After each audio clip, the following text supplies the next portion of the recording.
I'm not on Chainsaw Man. What's happening right now?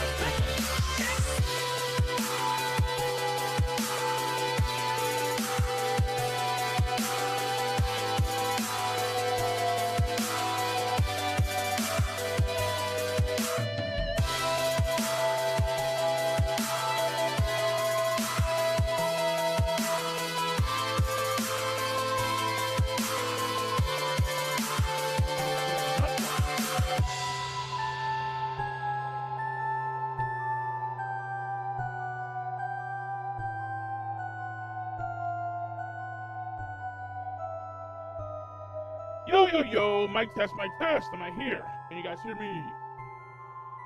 Let me get some ones in the chat.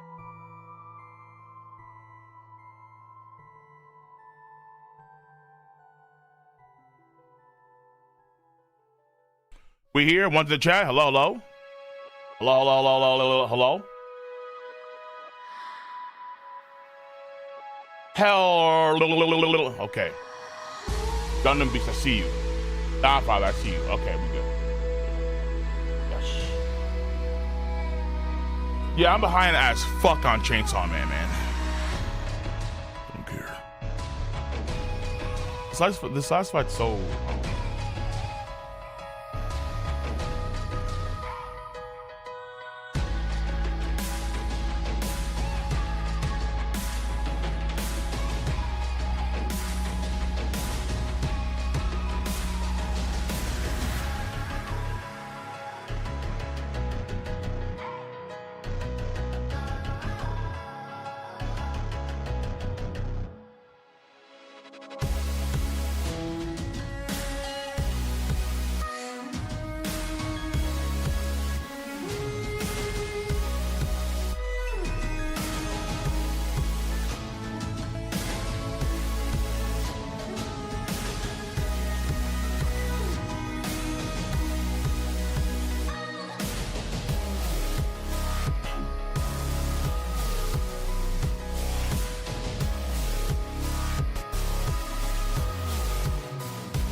Okay. So. The last part of Jujutsu Kaisen Modulo. Allegedly. I heard this is the last chapter, but in the morning, gotta thank God. I don't know, but today seems kind of odd. No walking from the door, no smoke, and mama cooked breakfast with no pork. What's good? Ignore the sweat. I've been sweating my dick off. Okay, it's a good day. Exercised, sweaty. So, sub caution. How you doing? Cause I got me a drop top, and if I hit the switch, I can make the ass drop. Okay. So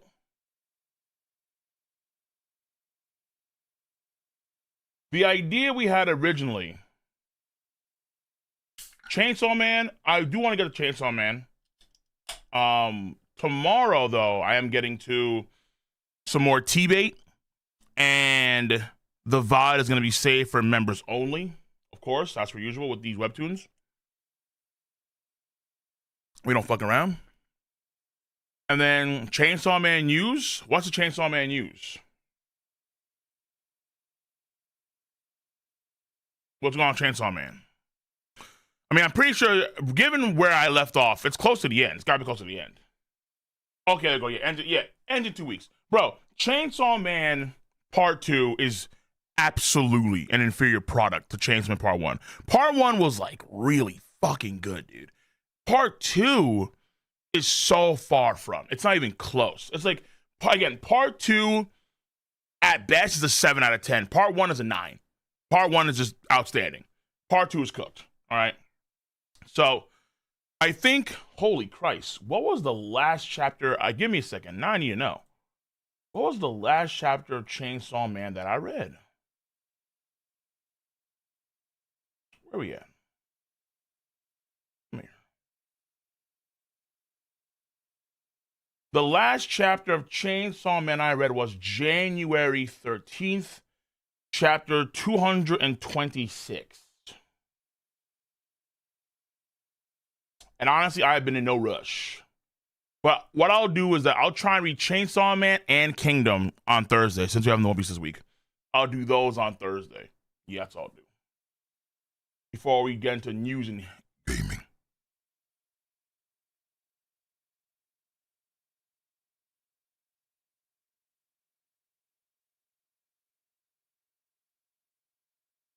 Twitter is roasting Fujimoto. Listen. Well, hold on. Isn't Twitter full of youngins? Don't you guys just love all that gooner content? Like, oh my god, yeah, Denji, dude. Oh my god, Death is showing you her panties, man. Oh yeah, dude, yeah.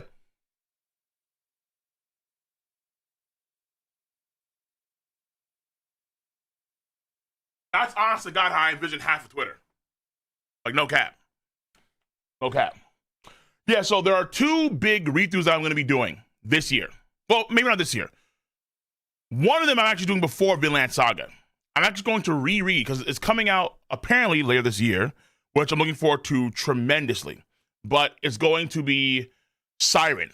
So I'm going to reread the entirety of Siren before Siren drops later the year. That's the first big reread I want to do. Read through. The second one is going to be Vinland Saga. Vinland Saga is over, and I want to read the entire thing of Vinland Saga on stream as well. Okay. Listen, Kagurabachi was not it, dude. It was just not it. It was not it. It was not hidden. We're going 5 chapters. Technically, chapter 1 is like 3 chapters in itself. So it was honestly, I probably read like 10 chapters, technically speaking, in terms of chapter length. Okay. But Kagurabachi was not hidden, bro. I was like, yo, this is like really, really mid, man. This is like some dog shit content. 5 out of 10 at best. Okay. Like, it takes, you just can't do the typical shit to impress a seasoned vet like me, bro. I've seen it all, and I know it all. Okay. I'm like Jonathan Majors before the cancellation. I'm Kang the Conqueror. I know what the fuck is going down. I already know what's happening. I already know. I know. Okay? Jesus Christ, I know.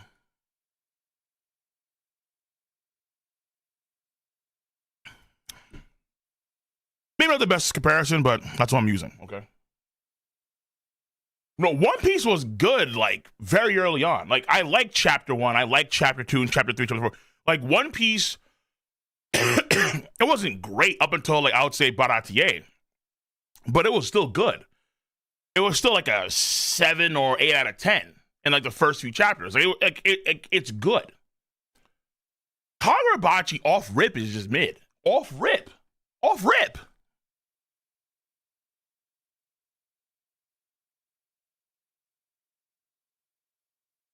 Oh, hold on. Did I feel like I didn't change this. Yeah, hold on. Blue light filter. Is it on?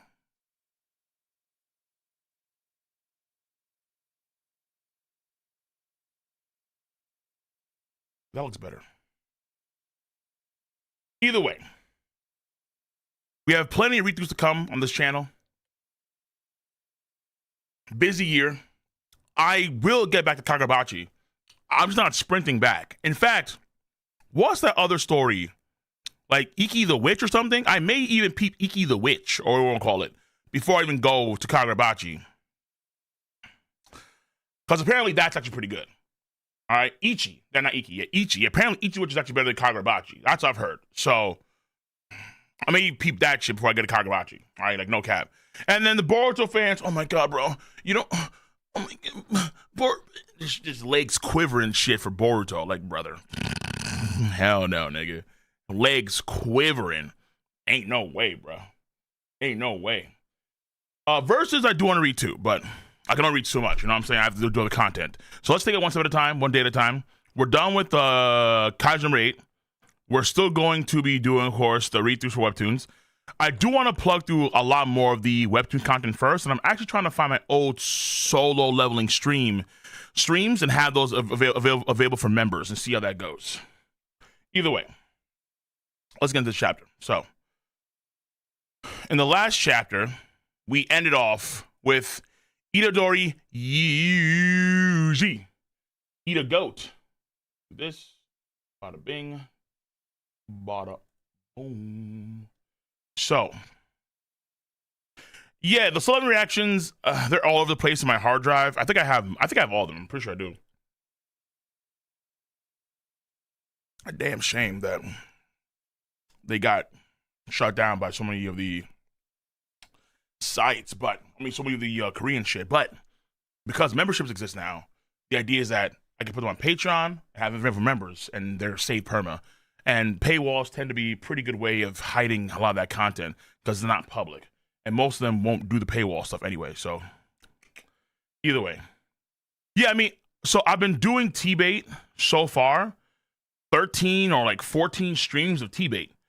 No issues at all. Zero. Well, when it comes to having them behind membership walls. And again, they're on Patreon too. So I've had no issues so far with that content. None. So we'll see. We'll see how things go. Because I do want to try solo leveling again. T-Bait New Season starts this month. Good. All right, so anyway. We ended the last chapter off with Yuji going into the storeroom in the, I believe, the old, well, were Yuta and Maki now members of the Gojo clan or something? Either way, they're in the storeroom here. It's been a while. Itadori. Panda. Itadori-kun. What's up? Yeah, Gojo clan warehouse. Yeah. Oh shit, much love. Hey, appreciate you. For the $2. Wheezy Bird. Much love. IGN gave live action season 2 9 out of 10, by the way. Good. Watching all episodes on tomorrow. So last night I decided to just watch more Baki instead of watching we could have actually watched episode 1 and 2 on a Patreon last night, but it was like hella late, A, and then B, Baki was just incredible. Baki was incredible last night. Incredible. It was too good, bro. Holy Christ. It's so dumb. It's so retarded. But it is the most high IQ content on the planet right now, dude. And that episode 9 fucked me up. I ain't gonna lie to you. Episode 9 fucked me up. It did. Like I almost cried. Like I almost straight up bawled. That was crazy. That was fucking bananas. So but I'm gonna try and get through half of the episodes of the live action on Wednesday. I'm gonna try earlier in the day so we can just get through half of them. Either way, now let's focus on this. Jujutsu Kaisen Modulo. Itadori Yuji. Yo! Who is this? You really think a Yo's gonna cut? Wait a minute. Is that Kugisaki Nobara? Did Yuji just grab? Damn, son, it really has been 65 years.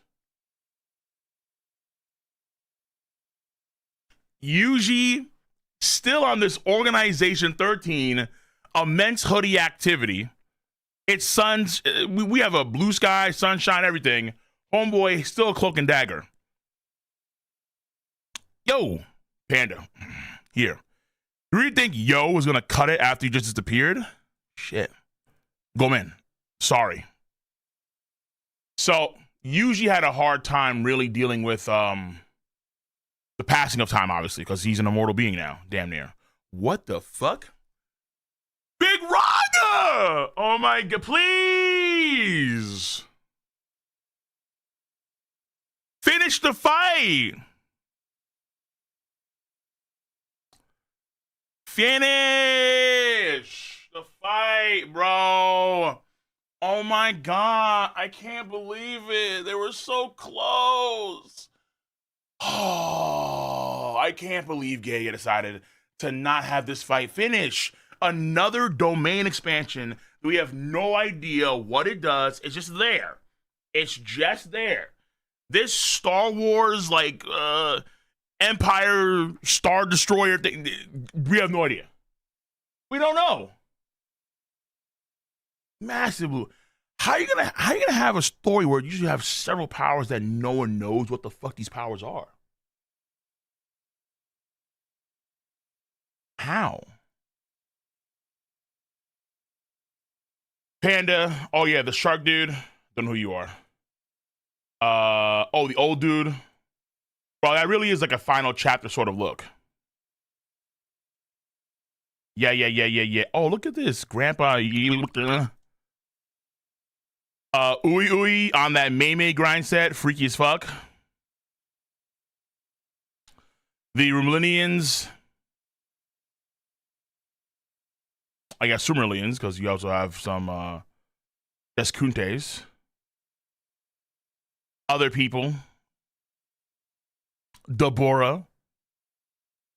Absorbing knowledge day by day by day. Okay. Oh, and the Kalyan. Yeah, the gigantic Kalyan that they have on the ship. Or at least the older one. Mahito's there too. Yeah, you're right here, Mahito. Yuji. Nobara. Where's Megumi? Jesus Christ. So, Nobara, Yuji, where's Megumi? Where is the third main character?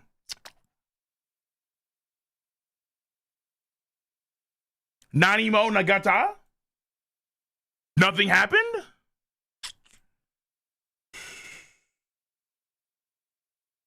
Okay, let's run. So, the Rumelians are discussing what's going on now. The decision is unanimous. We will live together with the Kalyans. Duh, of course you will, right? But how, though? The reason we cherish Kalyans isn't because they don't attack us, or that we can't hear or that we can't hear their voices. Really? I thought that was like a core component. Kalyans exist alongside us. That's our world and way of living. Yes. Oh yeah. Yo, you have some small ass Kalyans. They're looking like some like miniature or like horses, basically zebras. But that big one though, Jesus. No matter what the future holds, we'll do everything we can to not abandon them and to not take away their dignity.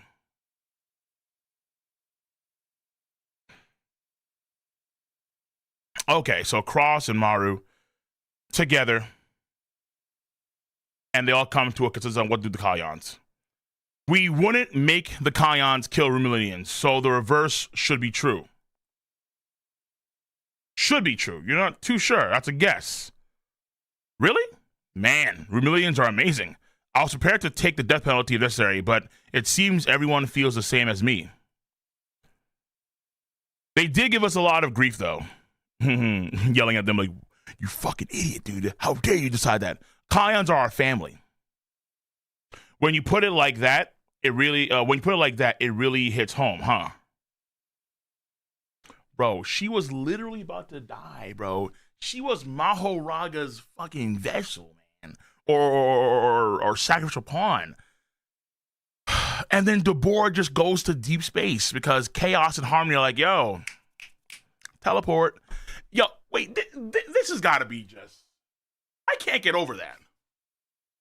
Like, I understand that it's Yuta's curse energy for years, plus the what's that debris called? Code doesn't matter. It matters. The mole transversing the vast cosmos just like that, nigga. You hid your illness from me until the last minute, ignored my wishes, and accepted the duel, and you went off to Tokyo to fight an alien alone. Who? Oh, moms? Just because it ended well doesn't make it acceptable. You should reflect on your behavior. Is that the daughter of Yuta and Maki?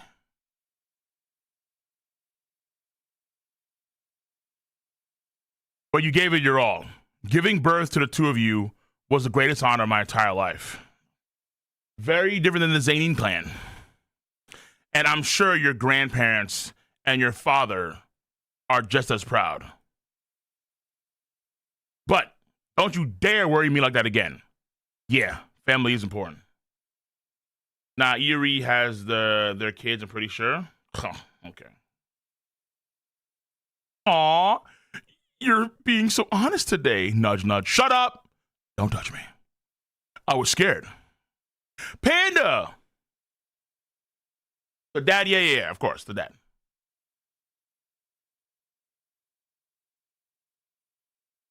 Who I'm assuming is dead, considering what mom's saying about him. Your grandparents and your father are just as proud. I'm assuming that he's dead, given how their mom is talking about him. But was that said before, that he died? I was scared of my friends dying, and after consuming the death painting womb and hovering in that space between curse and a human like Choso, just thinking about what everyone else must think of me was scary. His hoodie's down. Oh my God. And then what?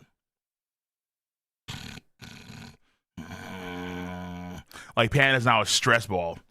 I just thought I shouldn't meddle with the present anymore, especially since I'm supposed to be some old geezer or even dead by now. Yuji! God damn, son. God damn. Father Time treats him well. Shit. Dude, that's the 70-year-old I want to be. Fuck me, dude. The scars, the hair. Thank God he doesn't have the Midoriya haircut. Whew, man, that Times haircut, tragic, bro. The bull dyke haircut. Nah. We good, bro. We good. Nah, he's almost looking very clean, sharp, but detached. He really is. He's supposed to be an old man. He's supposed to be an old geezer using a cane and shit, teaching the youngins. But here he looks like he's not even a day past 25, or even 30, for that matter. But if you don't look at the present, you can't see the future or the past, you know? Yeah, maybe it's all connected. I was searching for something to change the way I lived, but I ignored what I should have been doing. What the aliens did was something I'd given up on decades ago. I should have done it on my own. Help people. He remembers his granddad. But I won't lose sight of that again. I know what I need to do now. and I want you to help me, Kugisaki. Does she still have it in her? Bro, fine by me. Does Kugi... Where's Megumi? Yo! Oh my god. I just can't get... This is fucking crazy, dude. Kugisaki is starting to outrank Megumi as the main character. What the fuck? Well, they're not main characters in this series, but it's like, where is Megumi? Megumi should be right there, sitting side by side, Kugisaki and Itadori. That's how it should have been. You know what I'm saying? It should have been the Motley Trio, the Musketeers. Panda's there, which is cool. Unless Megumi's dead or something.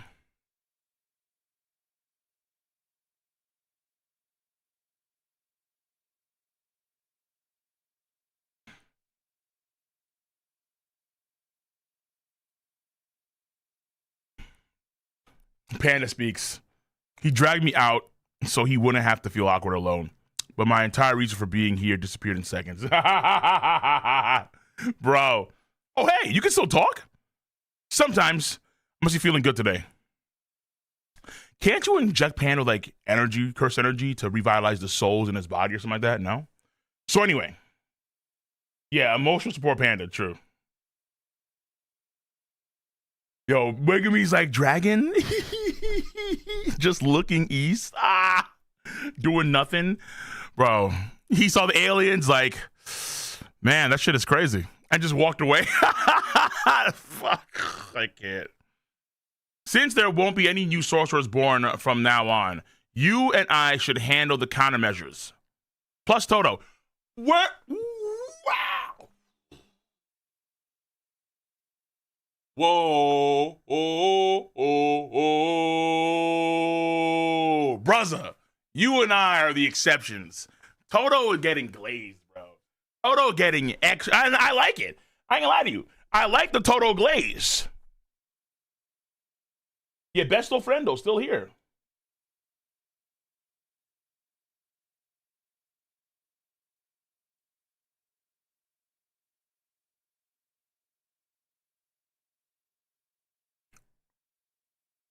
Once again, since there won't be any new sorcerers born from now on, you and I should handle the countermeasures, plus Toto. I thought you'd suddenly gone senile and lost your mind, but if his curse technique was involved, then it makes sense. Mojito? She means? Curse spirits must be exercised right after they're born, before they get too powerful. So we gotta teach the current sorcerers everything about using barriers and exorcism techniques. The barriers are based on Master Tengen, right? It's possible they might hold even after sorcerers stop being born. So Tengen's still around? I guess so. Next, we'll need to hunt down every physically gifted individual with heavy restriction who'll be born from now on and map out their bloodline. Whoa. Shit, dude. That's actually kind of tough, no? Damn. We have to hunt down every physically gifted individual with heavy restriction who'll be born from now on and map out their bloodline. Then we need to secure the mass-produced cursed tools. That'll be easy. Oh, that's Pan right there talking. That'll be easy if you can get the former big three families to cooperate. But the last thing is the toughest part. When I die, I'll become a cursed object. Fuck, that's actually kind of... Yeah, like Sukuna. Oh, shit. He is same as... Yeah, you know, fair enough. Yeah, the Yuji fingers. Right. Even Pan had a look like, oh, shit, he's right. Even after Tokyo gets rebuilt, I think I can keep cursed spirit damage to 0 for the next 200 or 300 years while I'm still around. My man speaking in One Piece giant terms. Christ. Once again, even after Tokyo gets rebuilt, I think I can keep cursed spirits damage at 0 for the next 200 to 300 years while I'm still around. After that, if we leave behind the right things, I think we can set up an illusion of safety. Why don't you use toes instead of fingers? But aliens came here. Who knows what happened in the future? Maybe hundreds of years from now, if cursed energy really becomes necessary again, someone can eat me. Yeah, sure. Wow. Surprised he says that so casually. I don't allude. What is this for? Nah. But he did say it pretty casually. Like, yeah, someone just devour me, bro. Consume. We better hope there's someone as gross as you in the future who'd actually swallow a part of a corpse. Besides, who even knows how cursed objects come into being? That's why I'm saying everyone. That's why I'm saying everyone will have to figure it out. It's times like this. I wish we should go. Where? Wait, he died?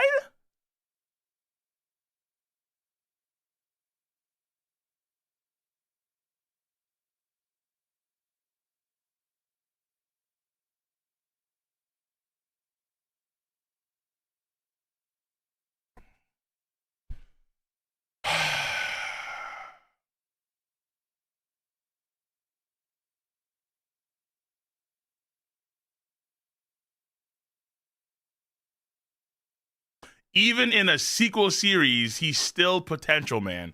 That's bananas. That's holy fuck. Oof. JJK had no plans. JJK had no plans for his character. Zero. None.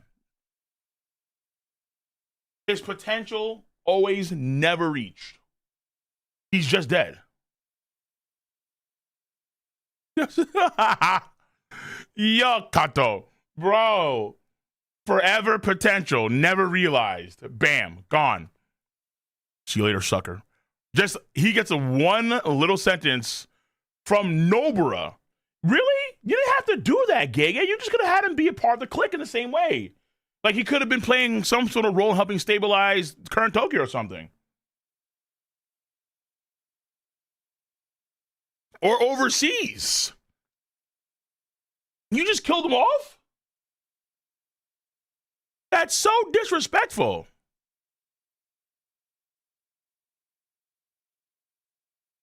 Fushiguro would have been great help too. Too bad they got him. Wait, what does that mean? I liked him too. What do you mean they got him? Bro, who's they? Bro, they, the anonymous they. Them. Stop. Fans tears. Nah, not the Gojo chair. Wait, what the fuck is this? Please, Lord. Grant me. Please, Lord Gege. Let me appear in Modulo as a badass old man so I can finally be delegation. Statements are fine. Just a little bit of glaze is all I need. I'll think about it. No promises though, kid. Damn. Because there can't be that many.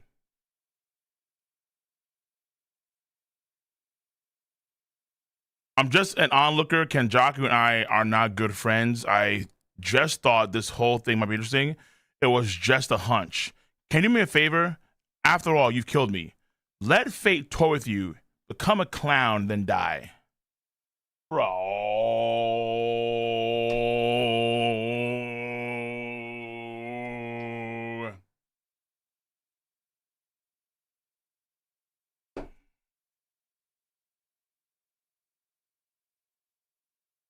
If you get cursed by a side character to the point where you actually face relevancy, the author must have hated Megumi. There's just no way to say it. Like, Gege actually hated Megumi. Like, for sure. Guaranteed. There's no other way to say this. Last one? Oh, my God, bro. Oh, my God. No! But true. But he's not a main character. Just drop him. Put him in the trash. Okay.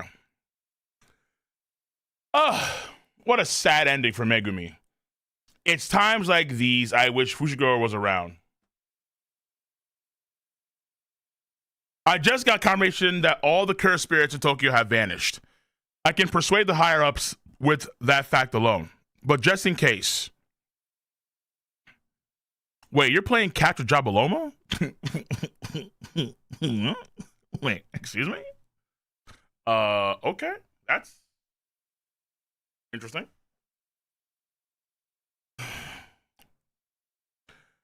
Jabalomo doesn't seem like he's a baseball kind of guy, but whatever. He's just trying to adapt. He's just learning. He's trying to copy his boy Deborah. He's trying to just learn. But just in case, we should both keep the fact that sorcerers will no longer be born off record for the time being. Christ. There's still a usable amount of mul left over from the Nanox. Oh, really? But unless we combine curse energy and mul, it's pretty weak bargaining chip, isn't it? Still, the energy crisis will continue to progress in the next few decades. What I'm more afraid of isn't the advantages of the curse spirit disappearing and the future curses dropping sharply. It's the disadvantages of sorcerers not being around anymore and that being used as a negative campaign against the Sumerians. Oh, that's possible, yeah. But they're still staying, though. They're not going anywhere. They'll find out eventually that we need to act fast. Blame it all on me. Usually. Blame it all on me. Say all Marlu did was follow my orders. Tell your bosses that and call me if you need me. Oh, are you talking about that one matter? No, that didn't come from me. Yo. Who the hell?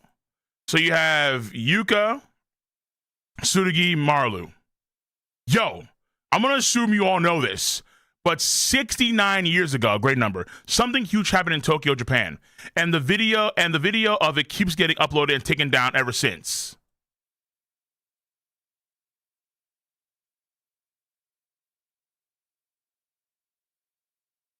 Bro, he's getting glazed.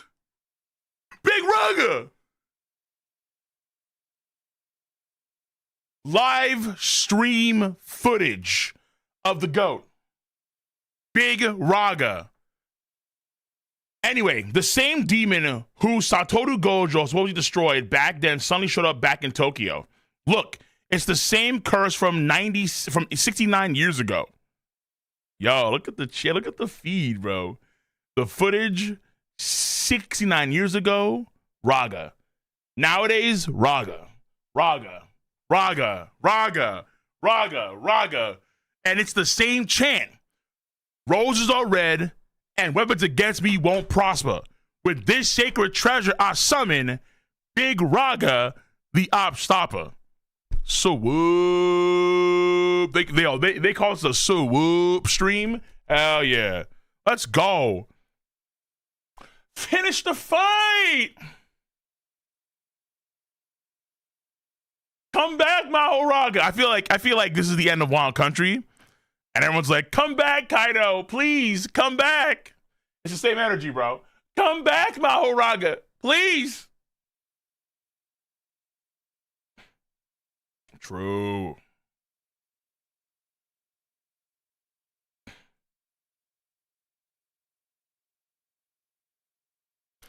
He faced off with a sorcerer who had 3 eyes. And according to my sources, he's supposed to be an alien who came from a planet. Oh, dude, who are your sources? God damn, they're actually clean. And according to my sources, he's supposed to be an alien who came from the planet Sumeria, several 100 million light years away.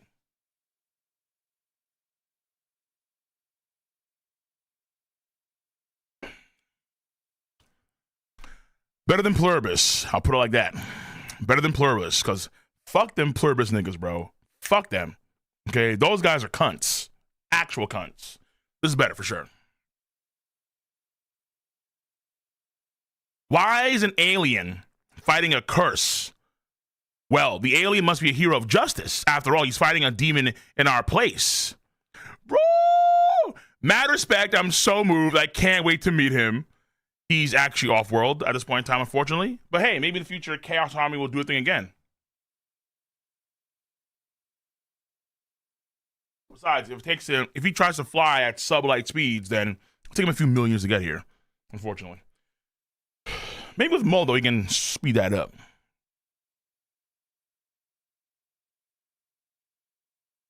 All right. Nah. All right. Ui's got to be put down. Nah. Nah.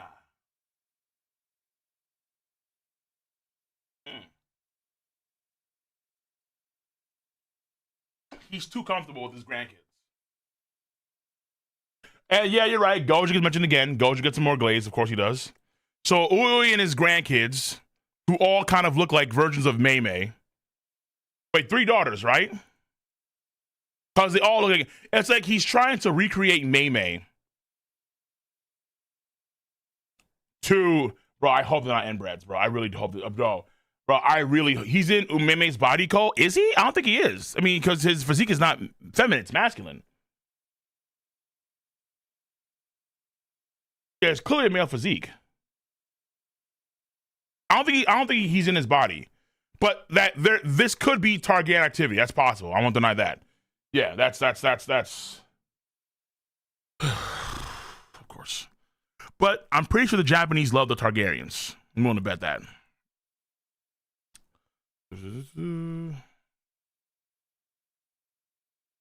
So it was true that the new Shadow style crows can broadcast curses.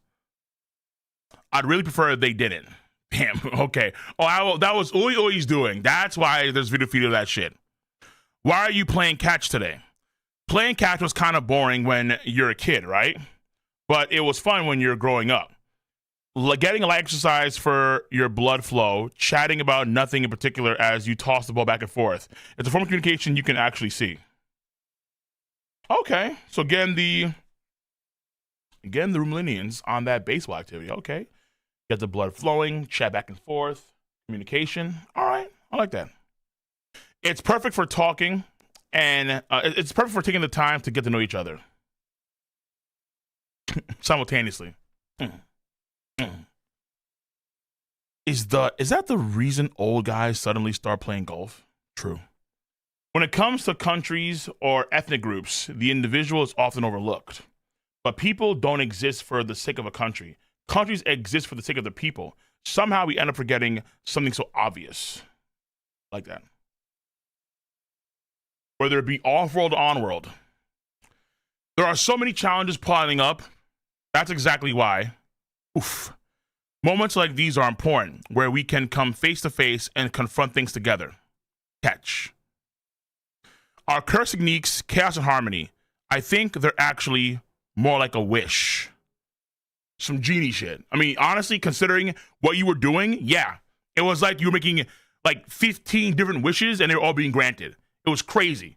How chaos harmony, mind you, all it took was a little bit of mo and a lot of that curse energy and bada bing, bada boom.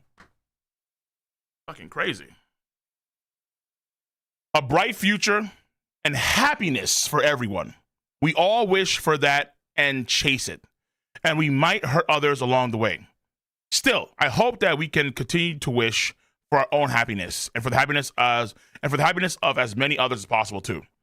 Even just a little bit. Teach us more about Earth and all of you as Marlu throws the baseball. Sure. Same for you. Got it. Cross. I'm so glad you're okay now, Yuka. Oh, it's the chef. Yeah, but in exchange, Deborah had to leave. Yo, she had the hots for Deborah. Oh, no. Her hubby's 600 million light years away. Sure, but compared to your health, my love life doesn't matter at... Oh, my God, I just better stop thinking about it. I guess it does matter, huh? Damn, that's what I'm saying, bro. Huh? Oh. Bro, no, what? Bro, he came back. He somehow came back. So I learned Chaos and Harmony because I was bored, and I'm back. He had some instant transmission. This world is so fascinating. So many things to learn. Where's Mahoraga?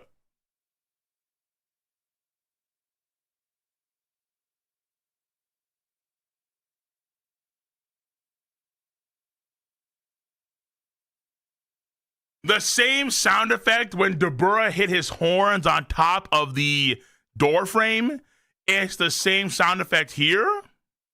Bro, Deborah traveled 600 light years for his girl. Clank. Two. Oh. The end. All right, Gege. I came to hit. I can travel between planets. No problem. I got this. I've learned Big Bang speeds. It's easy. Could you imagine? I've learned Big Bang velocity. That's my true domain expansion. I move at Big Bang speeds. Like, okay, brother.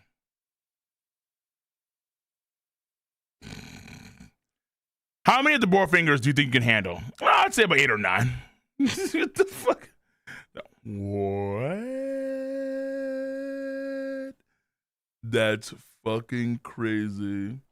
That's plenty. Why is she licking her lips like this? Oh my god. Oh my god. That's fucking bananas. There's too many links. We're lonely because we were the strongest.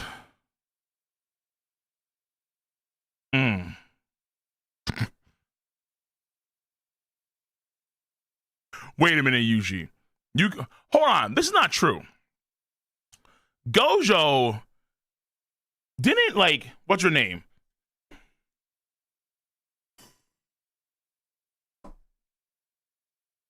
Not Mai. It was who's the girl with the blue hair? Didn't the girl with the blue hair like Gojo? Didn't Sukuna treat Urame like a squeeze? Miwa. Yuji just doing Yuji shit. Yeah, Yuji fair enough. Yeah, Yuji fair enough. I ain't gonna deny that. Yuji was definitely on some loner grindset mindset. Hoodie up the entire damn story. Literally. Buddy moving like this every chapter. Where you go, I go. Where you see, I see. Every chapter. Hoodie up. But I'm almost positive that Sukuna was fucking Urame. The way Urame was moving around Sukuna, they had to be fucking. They had to be fucking. I don't care if Urame's a guy or not. It doesn't matter. I'm almost positive he was fucking her, bro. Yuji had Ozawa. Oh, yeah, Ozawa. But we don't see shit about Ozawa. He rejected Yoryozu. He did, because Urame. And also, actually, now I think about it, who is this girl then? We don't know who she is. Geg is answering questions here. This girl that we thought could have been like Yuji's daughter? Nothing. So we don't know who she is at all. She's 40 plus years old? Oh, I mean, Ozawa and Yuji could have a kid early. That's possible. Volume extras. I did not know that. Okay. Megumi and Hana's kid for sure. So Megumi does live. He lives on in spirit.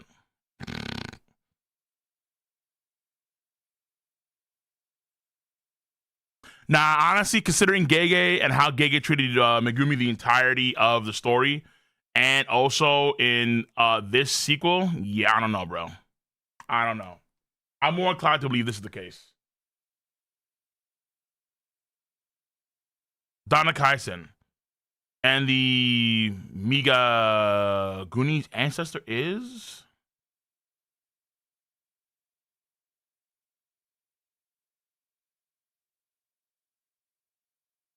Yeah, okay, either way. Listen, I'd rather it be Yuji. I mean, if it is Megumi, that's fine, but... The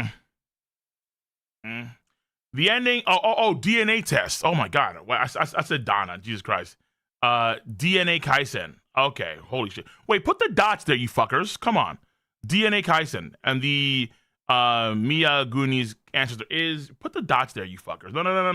DNA. ... Always put D.N.A. Come on. Either way. That is Jujutsu Kaisen Modulo. The story, I think, is over, but they could do more with this later on. I doubt that, though. It's been 6 months sequel.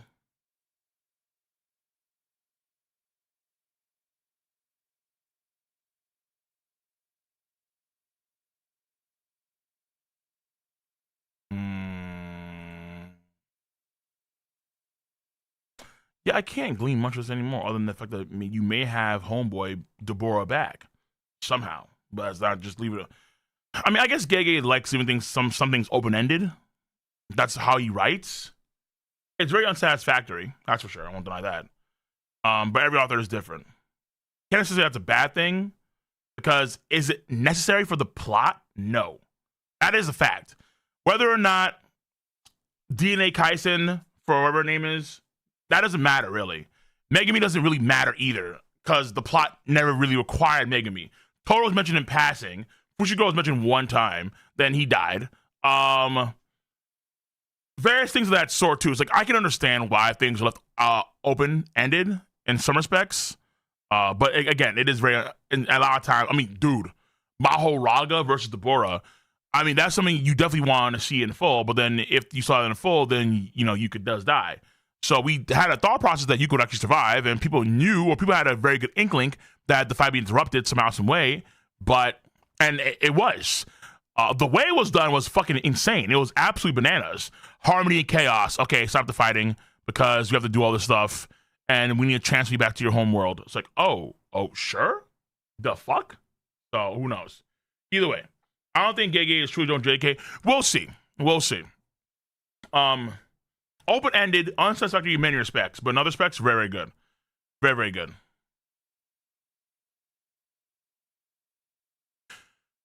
I think the issue moving forward is going to be the Yuji issue, where you're going to have to deal with all these heavily restricted users, and then also you're going to have folks that you need to also get the cursed tools too as well. And then also Yuji's death and how he's turn into a cursed object. So, and I don't know how long will this thing with Mahito and the mole and the ring last? How long will it even last for? Like, is this permanent for all time? Or is it like only a set amount of time until eventually? Because I get the feeling that over the course of time, this will probably degrade and it will go back to the way it was. That's the feeling I get personally. But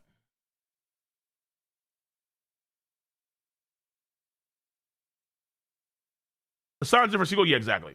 Imagine the person who gets to eat Yuji's finger is evil, reverse Yuka. I'll be some shit. Cole is Deborah can move at speed of light. He can collect more and speed than right. I mean, well, Deborah was approaching light speed, but he was still sub-light speed. I think it'll probably have to involve his domain expansion in some way, where his domain expansion allows him to just move around like that. Because he's 600 million light years away. Wait, 600 million or 600 light years? Or hundreds of millions?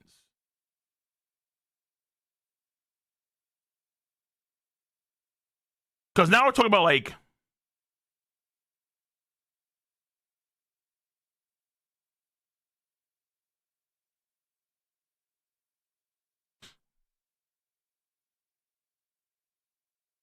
several hundred million light years away. I'm almost positive that's. Let me see something real quick. The distance between the Milky Way and Andromeda.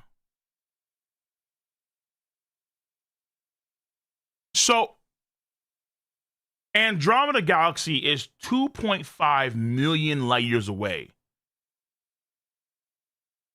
Sumeria is several hundred million. So this is past Andromeda.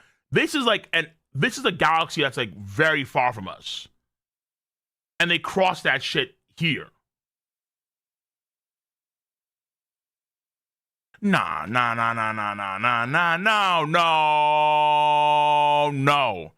This is no.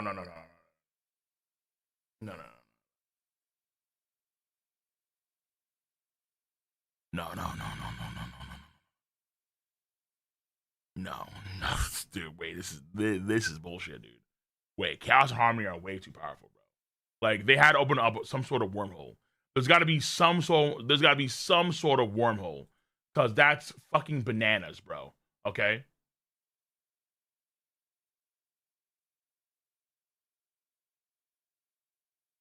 Which galaxy is 100 million light years away?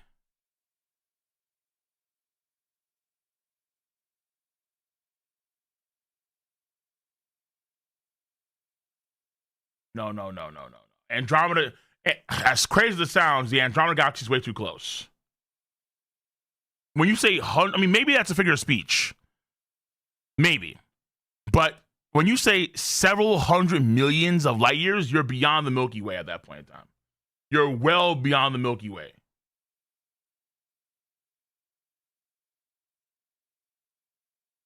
Galaxies close to the Milky Way.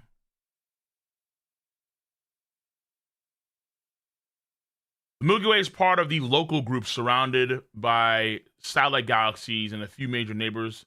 Closest known galaxies: Canis Major Dwarf, 25,000 light years, followed by Sagittarius Dwarf.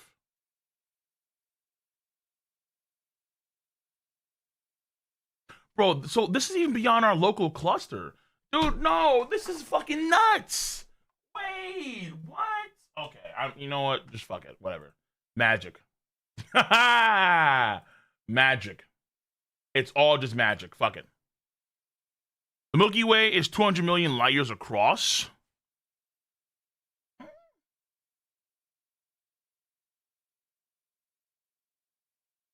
Let me see this.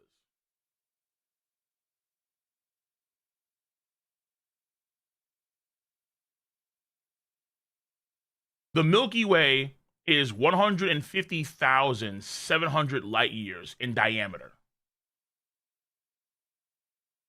So no.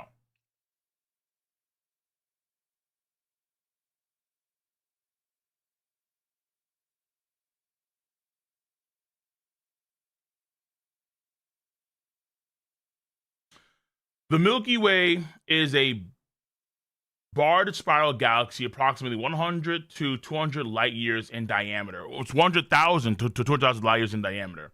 While older estimates often cited 100,000 light years, newer studies suggest it's wider. More extended stellar disk up to 200,000 light years in diameter. The galaxy is roughly, yeah.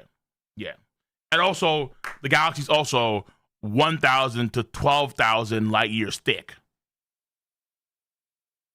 No.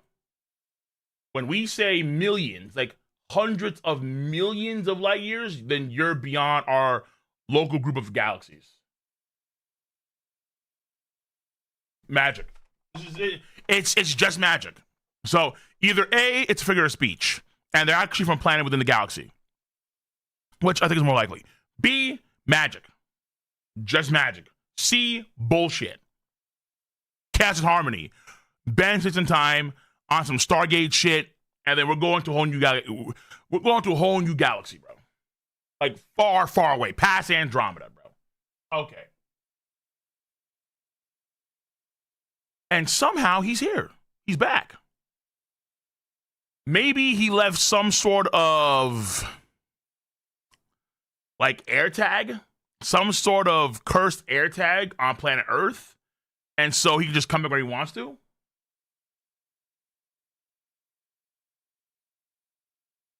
Who the fuck knows? All right. Whoa. Anyway, shout outs to Big Raga. Boys goated. I mean, the guy's sources are Uyui. The whole speech, Dabura is portrayed as a hero. Fair enough. That is true. I won't deny that. That is true. All right.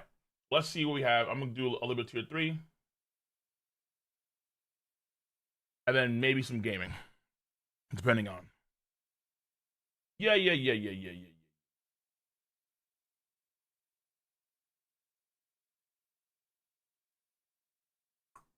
In the meantime.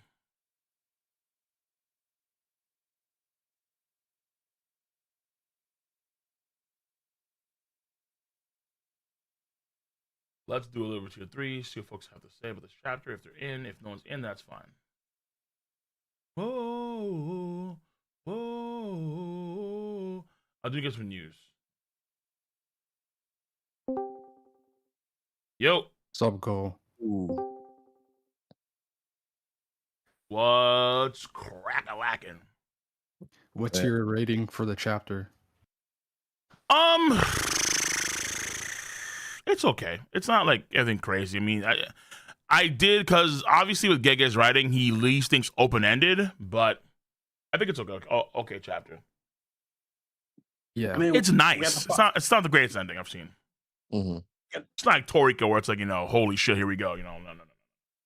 I mean, we technically have the past 3 chapters to discuss because we didn't do a tier. Yeah, we do. Oh, yeah, sure. Yeah. So, do you guys want to go back to chapter 23?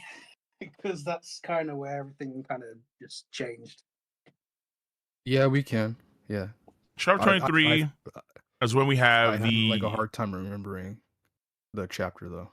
Okay, so chapter 23 is when they started the process of like having the harmony and chaos do what they got to do. That's when they take Mahito, they put him inside of the doll. They have the talk about the Kalyans, and then they have they somehow have Harmony talk to the old African lady, give him the rope, the Miguel rope, to break the curse that's around his sister, and then they transport. So they kill all the curses, and then Dabura teleports all back to Samaria. So that's what happens in chapter 23. So yeah, obviously in the JJK channel in the server, we've had a lot of discussion about that chapter. A lot of people weren't happy with it, so yeah, a lot of people were upset with it, but because it's Chaos and Harmony doing the most insane things, bro. Dude, that curse technique is so stupid. It's straight up busted. But like we knew from like the get-go in like chapter 1, like, well, not chapter 1, but like he's able, like Tsurugi explains and says like their tribe is not technologically advanced, and like they're living in like essentially like mud huts. Mm-hmm. So like that didn't add up to Tsurugi in his mind. So he's like, Maru essentially started all of this, where he just decides to create a spaceship that's able to travel beyond light speed, and stuff like that. So yeah, technically, sorry, go on. Yeah, in that light, it's like it's not really like too far to say like he's able to do this like confidently. I mean, it was Maru's curse technique and Maru and Cross's curse technique in the first place that produced the ship and got them to Earth to begin with. So it's not like it was. In that sense, they had plenty of mold to use, and so I guess like the idea is that so they used the mold from the ship in combination with the Yuta's curse energy stored for like 60 years inside of that ring, plus Mahito's curse ability, and then the Kalyan, and then they're able to combine this curse energy into such a swell to where they can just do all these things at once. So that's the idea. It's very hyper convenient where everything just plays out the way it plays out. Where you have the interruption of the fight with Mahoraga, which everyone of course really wants to see more of. 1, 2 is that you have like the idea was that the black rope took a long time for the answers to make. I remember that's what they said in JJK, the original story. But here you have the black rope that they can use now to break the curse. And then the African lady kind of sets us to spiritual, I suppose, and agrees to play along with Harmony and Chaos and gives the bro the black rope. Then he gets transported. Like this is still like 600 fucking like hundreds of millions of light years. Yeah, I just 9 galaxies away. Like what the fuck? Like hold on, what? I checked the Japanese chapter, and it does say like several billion light years away. Billion. Or whatever. I mean million. Not like what it said in the chapter is correct. Oh, bro. Okay, fucking. Okay, so several hundred million light years away, so yeah, so they did say that, and then so just that whole process is, and the way it is kind of, if Gege could have paced it out and then organized in a way to where it wasn't so sudden, it was gradual, and then they slowly built up to it and gave you more time, I think folks would be more accepting of it. But because it's happening so slipshotty in like this like outer spiritual realm, and again, you're like cutting off a lot of the Maharaga versus Dabura fight where we don't even know what his domain expansion does. I feel like if we knew what his domain expansion could do, folks would be okay with the fight ending because now we kind of seen it all. You know, that'd be the idea. At least to see the sure hit at least once to see like what Maharaga does. Right. The problem is like if Dabura does land the sure hit, then like we know that Yuka's gonna die. Yeah, that's kind of why the fight was. So like that's Yuka either had to be saved or the fight went on and she died. I mean, are we sure though? Because Maharaga adapted to Sukuna's domain expansion, so why not have the same thing for like? It does actually kill him off rip. It's not guaranteed that he would like just kill him just with whatever the sure hit was. So like with Sukuna, right? Sukuna was messing around for a long time, and then he had to use Fuga through the domain. Yeah, he had to use it. He had to use the slashing to like slow down. I think Maharaga, and then finish him with the. Maharaga began adapting to Sukuna's domain, but the divine flame at the end is Sukuna's domain is like a 2-stage. You have the slashes and then the divine flame. Yeah, because he amplifies the domain expansion or the attack power with Fuga come the end of it for like a giant explosion, which is fair. But okay, but like even still, like you could have a situation where let's say right before. You have let's say a narrator describe what his power can do before it actually hits him, and Maharaga's still alive, so at least we know what it does. Or you have it like a situation, or you just have it where like it does hit him, but he still survives barely, and then before Dabura can like fish him off, then you have Harmony and Chaos do their thing. So it's more satisfactory in terms. Okay, so you can clearly see that Dabura's in that fight, or whatever Dabura was doing was enough to be Maharaga. And then we have Harmony Chaos step in there. So it's more conclusive, right? Because now we're in a situation where Dabura's domain expansion is kind of like Yuji's now, where it's like, I don't know what the fuck this thing does. It's just kind of there. It's funny because they're the opposites. We know what Yuji's does, but we don't know the name of it. With Dabura, it's the opposite. We know its name, but we don't know what it does. And him surviving the attack is like even more likely because literally they say he's adapting to his existence. Like, who's to say he wouldn't like have been okay after that attack, whatever it was. We don't even know what that means at this point. I think Gege like immediately cutting it off. I think I personally think he implies that like with the sure hit he probably would have one shot him. I don't know. Just by like him cutting it off like that way. So or repeat against Sukuna, where Sukuna won. I think my biggest issue with chapter 23, it's not so much what happens narratively. I'm okay with that for the most part. It's the execution, like Cole was saying, like how it was presented, like all the jump cuts. Oh, okay, we're now in Africa and getting the black rope, and then now Dabura is here. I don't have like a problem. Yeah, that's what I'm saying. It's like if they pace it out better, it would make a lot more sense. But like you just kind of see like it starts off with them talking about what they're gonna do, and then you have Harmony. I mean, it was already kind of sus in chapter 22 when like you just have a current where they're able to go into like the spiritual space realm, and then the current where like near the Kalyan, here they are where Mahito is. So that was already crazy in itself. But then you have the dolls, and you have them.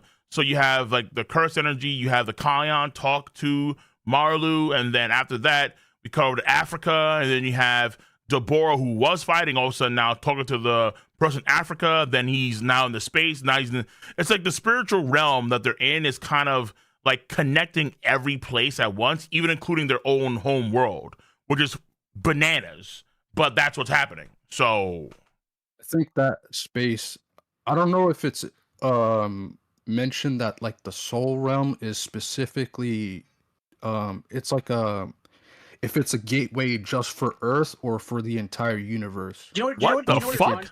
Do you know what it reminds me of? Because like it reminds me of the whole Cosmodium. Nah, brother, chill. What the fuck? No, I don't remember it, but I'm pretty sure.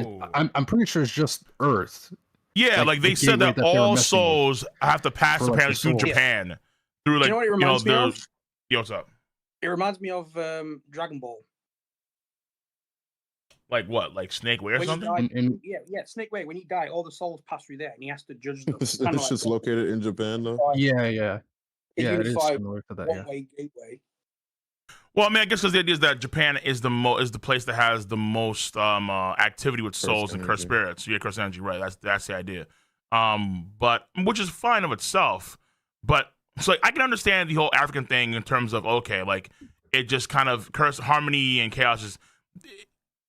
it gets the right person at the right time necessary to resolve the issue. That's why it got Yuji in the first place, right? Because Yuji was the right person to face off against Mahito, and then they needed Mahito's ability to transform the souls in the first place. So it's just that like the level of power is just insane because it's like I get it though. Yeah, like they use the ship to cross space time anyway to get here in the first place, which I get. I understand that. But it's like we're talking about, yeah, like not only are you able to like, you know, transform the souls, and mind you, like the amount of mold that they have is like they already use some of that mold to transfer to fly from space anyway, I suppose, right? So, but even still, they have mold remaining, even after they teleported Debur and his sister across millions, hundreds of millions of light years back to their home world. That's fucking insane. That's just like, what the? And it happens in such a slipshod way, too. It's just like, boom, boom, boom. I think more than anything else is probably the structure.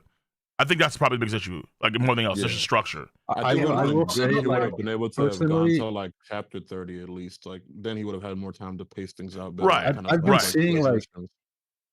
I've been seeing like people like in regards to execution, like that's something like I get, right? But like I have been seeing people say that like it's like a fundamentally like just it the narrative becomes broken because of this, which I disagree, because like everything Gege set up was coherently sound. It's just like the execution of like what he did may just rub off the wrong way, and people may not like what he did. Yeah. Rather than I wouldn't go as far to say like it's like actually like flawed writing or whatever. But the writing's not flawed. It's just not coherent that much, because like you have to just assume a lot of things are going on because Chaos and Harmony are just doing things. Like that's just it, really. And also because he's in the soul realm. Gege tends to like leave it up to the reader to put the pieces together. Clearly, like yes. Yeah, he assumes like people are going to just like understand and also with Chaos and Harmony, like what I kind of get the vibes of, like just with how things were executed, it kind of makes it feel sometimes like everything that we kind of did in the story to some degree like didn't matter. Not to say that it's like completely like that, but it's like it just feels like such a like plot resolution device, you know, like the way that Gaia kind of handled the curse technique. Because I don't know, even at the end of the day, I mean, I can't call the technique itself an ass pull because we got it in chapter 1. It's not an ass pull, but it's like the way it. I think it's the scale of it. Panned out towards the end, yeah, like the scale from where it started to where it ended up is just like crazy. Yeah, I agree with that. If you consider that Maru used a mold to create the ship in the first place to travel to Earth, then the scale was already kind of big from the beginning. But like they used all the mold that was there that amplifies and actually rearranges curse technique. So yeah, Marlu and Cross can make the chip. Mainly Marlu said how it stored curse energy inside the the mold itself. Like that kind of made a lot more sense. Right. But the problem, like being able to cross that with mole and then use all the mole versus being able to do what you did with all the cursed spirits across the entire planet, and then be able to teleport instantly, like Deborah and his sister across that. It's like, wait, what the fuck? Like instantly, like you cross all that just like that.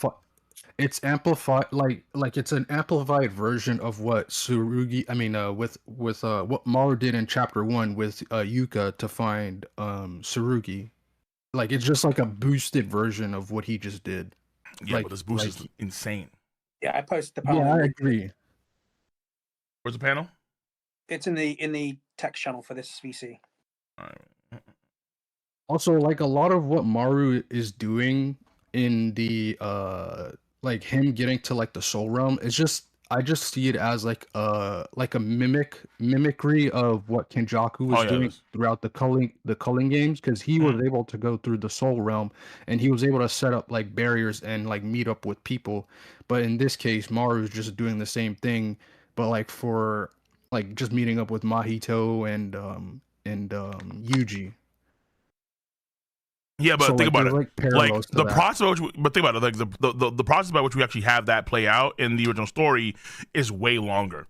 It's like like half an arc or like an arc of setup of processes of building up, you know, and then it's a gradual into it because now you can see how it all makes sense given that gradual progression. With all the barriers being set up, the rules of Kung game changing, But like you so on could and just so say forth. Mars just picking up after what's been established. I'm not against their idea of like changing all the curses, though. Again, I think that because it's on the heels of you cut short the Malraga fight, and then you're also just conveniently getting everything you need through harmony and chaos.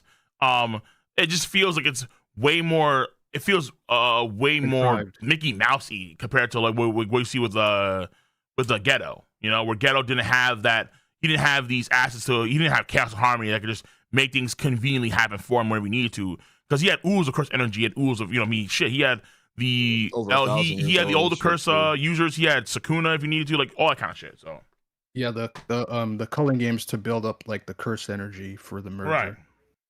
I mean, that is kind of funny. Kenjaku had to do the culling games to get all the curse energy, but then Maru just got handed a ring with 70 years of enough cursed energy to do it off rip. So Kenjaku is probably. I'm not going to. I'm not gonna lie. I'm not gonna gas up Yuta. I don't think he was like primary. That's just kind of too much to give. That's what I'm saying, bro. Like like I understand like Yuta's ring has a lot of power in it, but like brother, like wait a fucking second, man. Like hello. So. I mean, Maru denotes to it though. Like I feel like that does play a big role in it. But like, it is vague on how much the ring contributed it, but like I don't think it's doing that much. I'm not gonna gas it up as a huge feat because if he's wearing the ring casually every day anyway, then it's gonna embed cursed energy into it each and every day. So it's like decades of. Well, yeah. Like it's basically like it's Genkai Spirit Orb. Oh, sorry, my fault. Go ahead. I was gonna say like they've always said he's had like the most in the series as well too. Like they've always denoted to him Yuta having like insane reserves of code. Yeah, we're still. I thought he was high, but not the most. I thought Sakuna had more. Yeah. Well, okay. Outside of you also forget that Ishigori could output the most cursed energy. Yeah, he's the most output, but not the highest reserves. No. Yeah. He had the highest output, but Yuta always had the highest reserves, and then like him putting that into the ring over like decades, it's like I can see how that could work out, even though it's like crazy to think about. But I wouldn't call it a feat. I just call it natural progression. Yeah. I wouldn't attribute that to like something that like Yuta can do. Like it's something that he built up over time. It's not something like you can attribute to his combat ability and stuff like that. Some makes a fair point where like someone says like remember the Kalyan's a part of all this stuff too. The oldest Kalyan. I just don't know how much the Kalyan necessarily like matters in terms of the output of curse energy. Maybe the Kalyan actually helps them connect the old world to the new world. That's possible, I suppose. Because Kalyans do originate from the world of Sumeria, so maybe the Kalyan matters there. Wasn't the Kalyan for changing the color of the soul though, or what? Let me see. Let me go back here. No, it was just they had like, Maru had like a realization of the color. It was Sumerians and Kalyans have the same color of their souls. So the Kalyans like don't distinguish Sumerians from themselves, but they will violently attack anything else. And the fact that it didn't attack Yuji means that because Yuji's part cursed spirit, that means he probably has the same color as Kalyan. Cursed spirit or cursed like object or like Yuji is in the borderline between human and cursed spirit because he's eaten like 30 cursed objects. Like he's fair enough. Well, not 30, but like well over 20. A lot of them. He was born with a finger, ate 15 more, and then ate 6 of his siblings. Yeah, like he was cooking. Okay, so then that makes sense in that part. But I mean, but that's the thing for the Kalyan. I don't think people because I don't really mind the idea of the Kalyans cursing. So like the color thing is a new thing. I don't call it being a thing at all in the original story, but okay, I found out. I'm not really against it. I think the colors are just an analogy to help people understand. I look at it like, think of it just kind of like, the Sumerians and the Kalyans smell the same, and the Kalyans are pretty blind, much, yes, so they don't attack them. Right, that's the idea, which I think is fine. I'm not against the idea at all, but like I think the issue I just come into is like the harmony and the chaos were just so conveniently situating everything they needed to just montage the entire process and to make sure that everything was clean and good. If you just had a situation where like you just literally just did the gradual progression that you saw in the culling games, it would have been received better. That's what I feel. Honestly. I don't know, but I feel like, but at that point, that's just not the story, right? That's just like a completely different story. Like, I don't mean like, okay, like you need like 40 more chapters. You just need probably like 5 extra chapters. That's it. You finish off the Mahoraga fight properly, or like either you have the Mahoraga fight come to a near conclusion to where it's more conclusive, to where we don't have to have a question mark about what the hell this guy's domain is. No, Debura was going to lose. I have no idea. Off at like the peak of like the fight. Like, no, like we saw, like Debura like let out his domain expansion, and then he was like, yeah, okay, this guy's like adapting to my very existence, isn't he? Like, no, Debura was going to lose if Maru. Yeah, but these are after the fact. He was gonna die. Hold on. No, I don't think we know that at all. I think we just don't know because again, we don't know what his domain could do. And then we don't know if there was going to actually be that conclusive, because the idea is that every time this guy adapted, the world learned some other new shit. And then it was like, okay, I'm going to do this new shit now. Like, that was the case almost every time. Like, every time he had something adapted, he just learned something new. So it's okay. Mahoraga started adapting to his existence before he unleashed his domain expansion. The other thing is that like he went through the natural stages of everything. Like the only thing Debura didn't show in the end was a maximum technique. And the thing about a maximum and the thing I don't think a Black Flash really would have fixed the issue. What's the contribution? It would have done something. Black Flash would have been like attributed to like the physical attacks thing that that Mahoraga. But Mahoraga already adapted to Debura's physical attacks. Debura couldn't physically hurt him anymore. Yeah, but I don't know what that means for his domain expansion, A, and then B, the Black Flash is always like a different output of power too, and then you get more crush energy at that point in time. And again, like I don't even know, like that's not really how Black Flash works. Black Flash like restores your cursed energy, and then what it does is it like it amplifies it makes all the like jujutsu neurons in your but like it can amplify it all at once. But like if he's adapted to the technique itself, he can amplify it all he wants. It's not gonna matter once he's adapted to because Mahoraga adapts like at the principal level. So once like he had like look at when he was fighting Sukuna, he wasn't adapting to just cleave or dismantle. He was adapting to being cut, period. Well, yeah, no, that's fair. Okay, yeah, that's fair. But the problem is, like, number one, we see like later on, like how it's going to learn how to cut through space itself. Well, so it's a different type of cut in of itself. It's not like a cut that's physical. Yeah, it's like a space cut. And number two is that but what I'm saying is that was possible in Sukuna's arsenal, where he was during the fight. He probably could have learned something similar if he had the chance to. If it got to that point, it just got to that point. And then we don't know what the Burst thing can even do. We have no idea. I have no idea. But it doesn't matter if we knew what it did. Because the domain expansion is just the technique being guaranteed to hit and do damage. But Mahoraga had already the only thing he hadn't adapted to yet was darkness, but he was in the process of doing that. And hold on. But then that could have killed him. Then I don't know. Like that's what I'm saying. It's like because not even Debura knew what he was doing. He was trying to figure out in real time himself what he was doing, and then he applied it in a domain expansion. Once he figured out, and then if that worked out, then that one killed Mahoraga. Like in the last second, just how like Fuga killed Mahoraga in the last second, then Debura wins that fight. But if it doesn't, Debura can adapt. But again, we never get a chance to figure that out. Just. See, because it doesn't matter if Debura would have won that fight or Mahoraga won that fight. That is irrelevant. The fact of the matter is that we just don't know, and it's open-ended, which in of itself sucks. That alone. I arrived late. I just wanted to ask I'll let this go. Sorry, buddy. Yeah, no, I arrived late, so I was curious on the topics that you've already talked about. And overall, Cole, your opinion. I didn't watch the stream. We barely talked about We're kind of just going through chapters. Yeah, we're kind of going back to like previous chapters, and then we're trying to kind of just leading up to like the finale of it all. So let me hear you, because I arrived late. What's your overall take so far? Your fresh take? Oh, I mean, I think that the ending was okay. I'm not necessarily too like. I think it's a solid ending. It's not anything crazy per se, but I mean, I think like the lead up to everything, I think is a little bit too like slipshod because I think that Chaos and Harmony are just doing too much work, where they're just making things so convenient. And then I think that if Gege kind of slowed the process down to like an extra 4 or 5 more chapters, let's say we end on chapter 30. And then we have a slower process for how Harmony is able to just, do like track the person in Africa, give Debura the thing, teleport Debura. We get more of the Mahoraga versus Debura fight, obviously. We have like not a conclusion, but we have a better sense of how the fight was going to end off.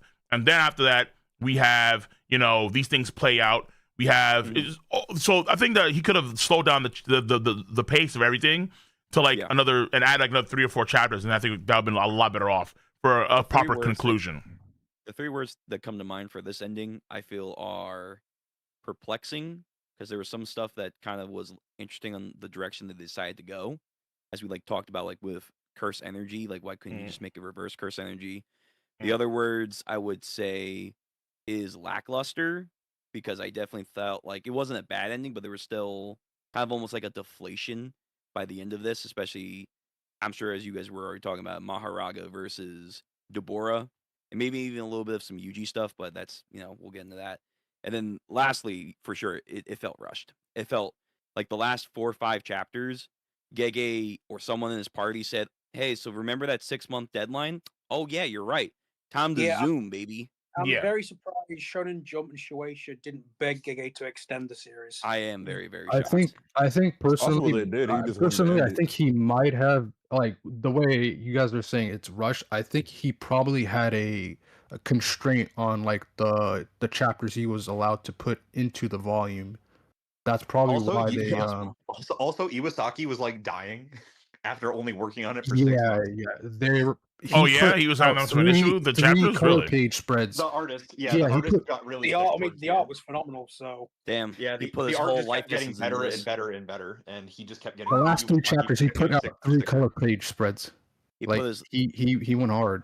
He used a reverse curse technique to make sure his life essence went into the manga pages. I find it funny. No, he literally did though. He made Yuji a beautiful man. Gege baited Iwasaki to be the artist by saying he could draw Maharaga again. I heard about that. That was one of his prerequisites. That was one of his. Have to draw Maharaga again. He has to be in the fight. He has to be here. Big Raga's like the mutually assured nuke under the desk button. Absolutely, we all die.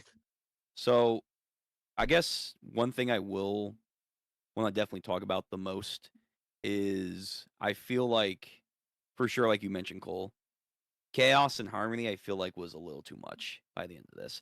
I understand that it's not the normal base chaos and harmony. It is because he's in this special state where it's like he's using the mole. He's using Yuka's and Tsuji's grandfather ring.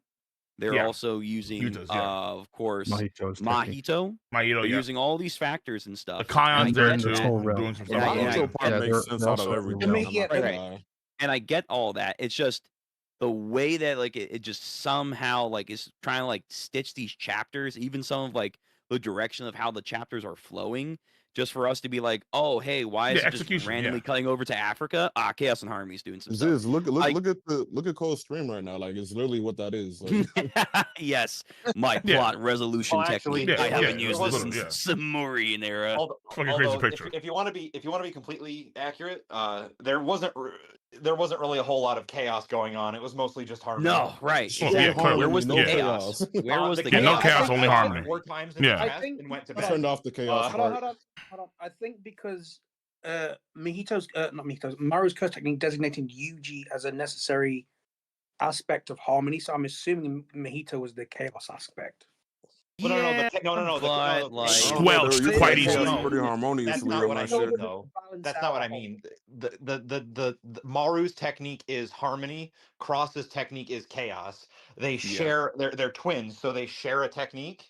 Mm-hmm. It's like they're an example. No one talks about it, or at least I haven't seen anyone talk about it. But it feels like Maru and Cross are an example of what twins in Jujutsu look like if both twins want to succeed, because they're both very powerful. Yeah. And I mean, I did debate that about how twins might be different off Earth. So this the thing is, the twins are vilified on Earth Jujutsu, but the only reason why they're vilified is because it's presumed that the twins are going to want to go in different directions, so it's viewed as a limitation. Wasn't also brought up that curse energy itself, it's the Rook from Magi, doesn't it identify them as one being?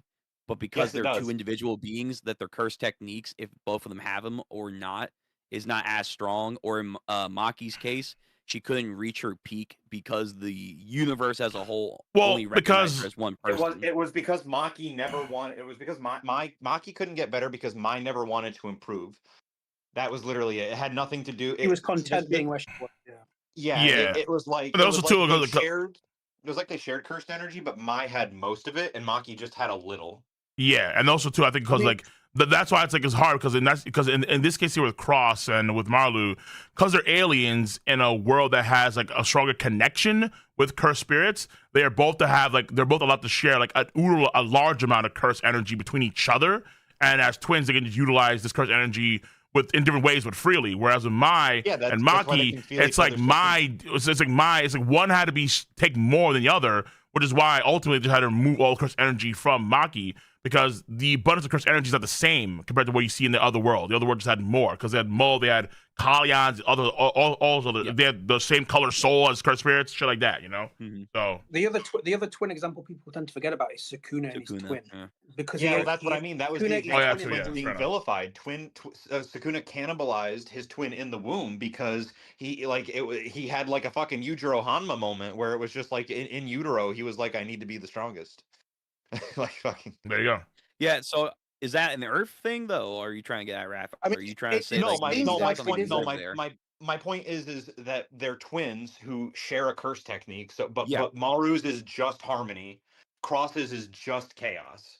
Those are their individual techniques. It's referred to as harmony and chaos because because they're connected, and when one uses their technique they can always feel it. Because in Jujutsu twins are treated as the same being, so if one person has one and the other person has the other, it's effectively just called one technique. But Maru can only use harmony. In this case here, it's like they have so like in this case here, it's like you can see like how mostly harmony is the one that's kind of operating, just trying to get everything that's needed to get, and then once Cross is healed, then chaos comes into effect once you start doing the holding hands, kumbaya shit, and then you have harmony and chaos activated at max power with the. I mean, I have no right. Suri just kind of there, but whatever. Like they just have all of them there. Harmony at max power, and then all the souls are just gone. I have a counterpoint to mental thing. I don't think they're actually. Their souls were there. Yeah, they're there. I have a counterpoint to that because, I don't think it ever really was like just directly stated that Maru is harmony and Cross is chaos. And then with the Bora, doesn't he have two curse techniques?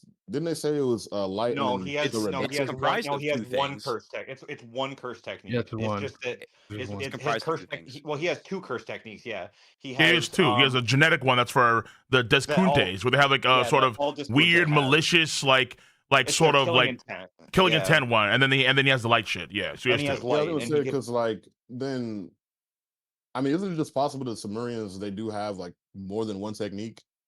So I'm like, I don't remember ever being stated that just Maru is the harmony and Cross is the chaos. It's just their technique is chaos and harmony. I know it's a good way to look at it. I thought that Maru got to a point where he could use both harmony and chaos at the same time. That's what I was thinking. I actually thought Cross was going to die, and then we were going to get Maru activating the full extent of his curse technique by himself. Correct. Yeah. And Maru I thought so too. It's chaos and harmony. It's not like he says, "I'm using harmony." Like I'm pretty sure they have the two techniques, and that's how. That's what I'm saying. In Jujutsu, twins are referred to as they're treated as. I understand that. I just in fact, Homeboy even said in one chapter that he actually had to consult his curse technique for something. Yeah, that shit. Like he had to talk to. I was like, what the fuck is this? Some crazy. Like what the fuck? Like Gojo never said, "Hold on, I have to consult my 6 eyes." Yeah, like what was this, bro?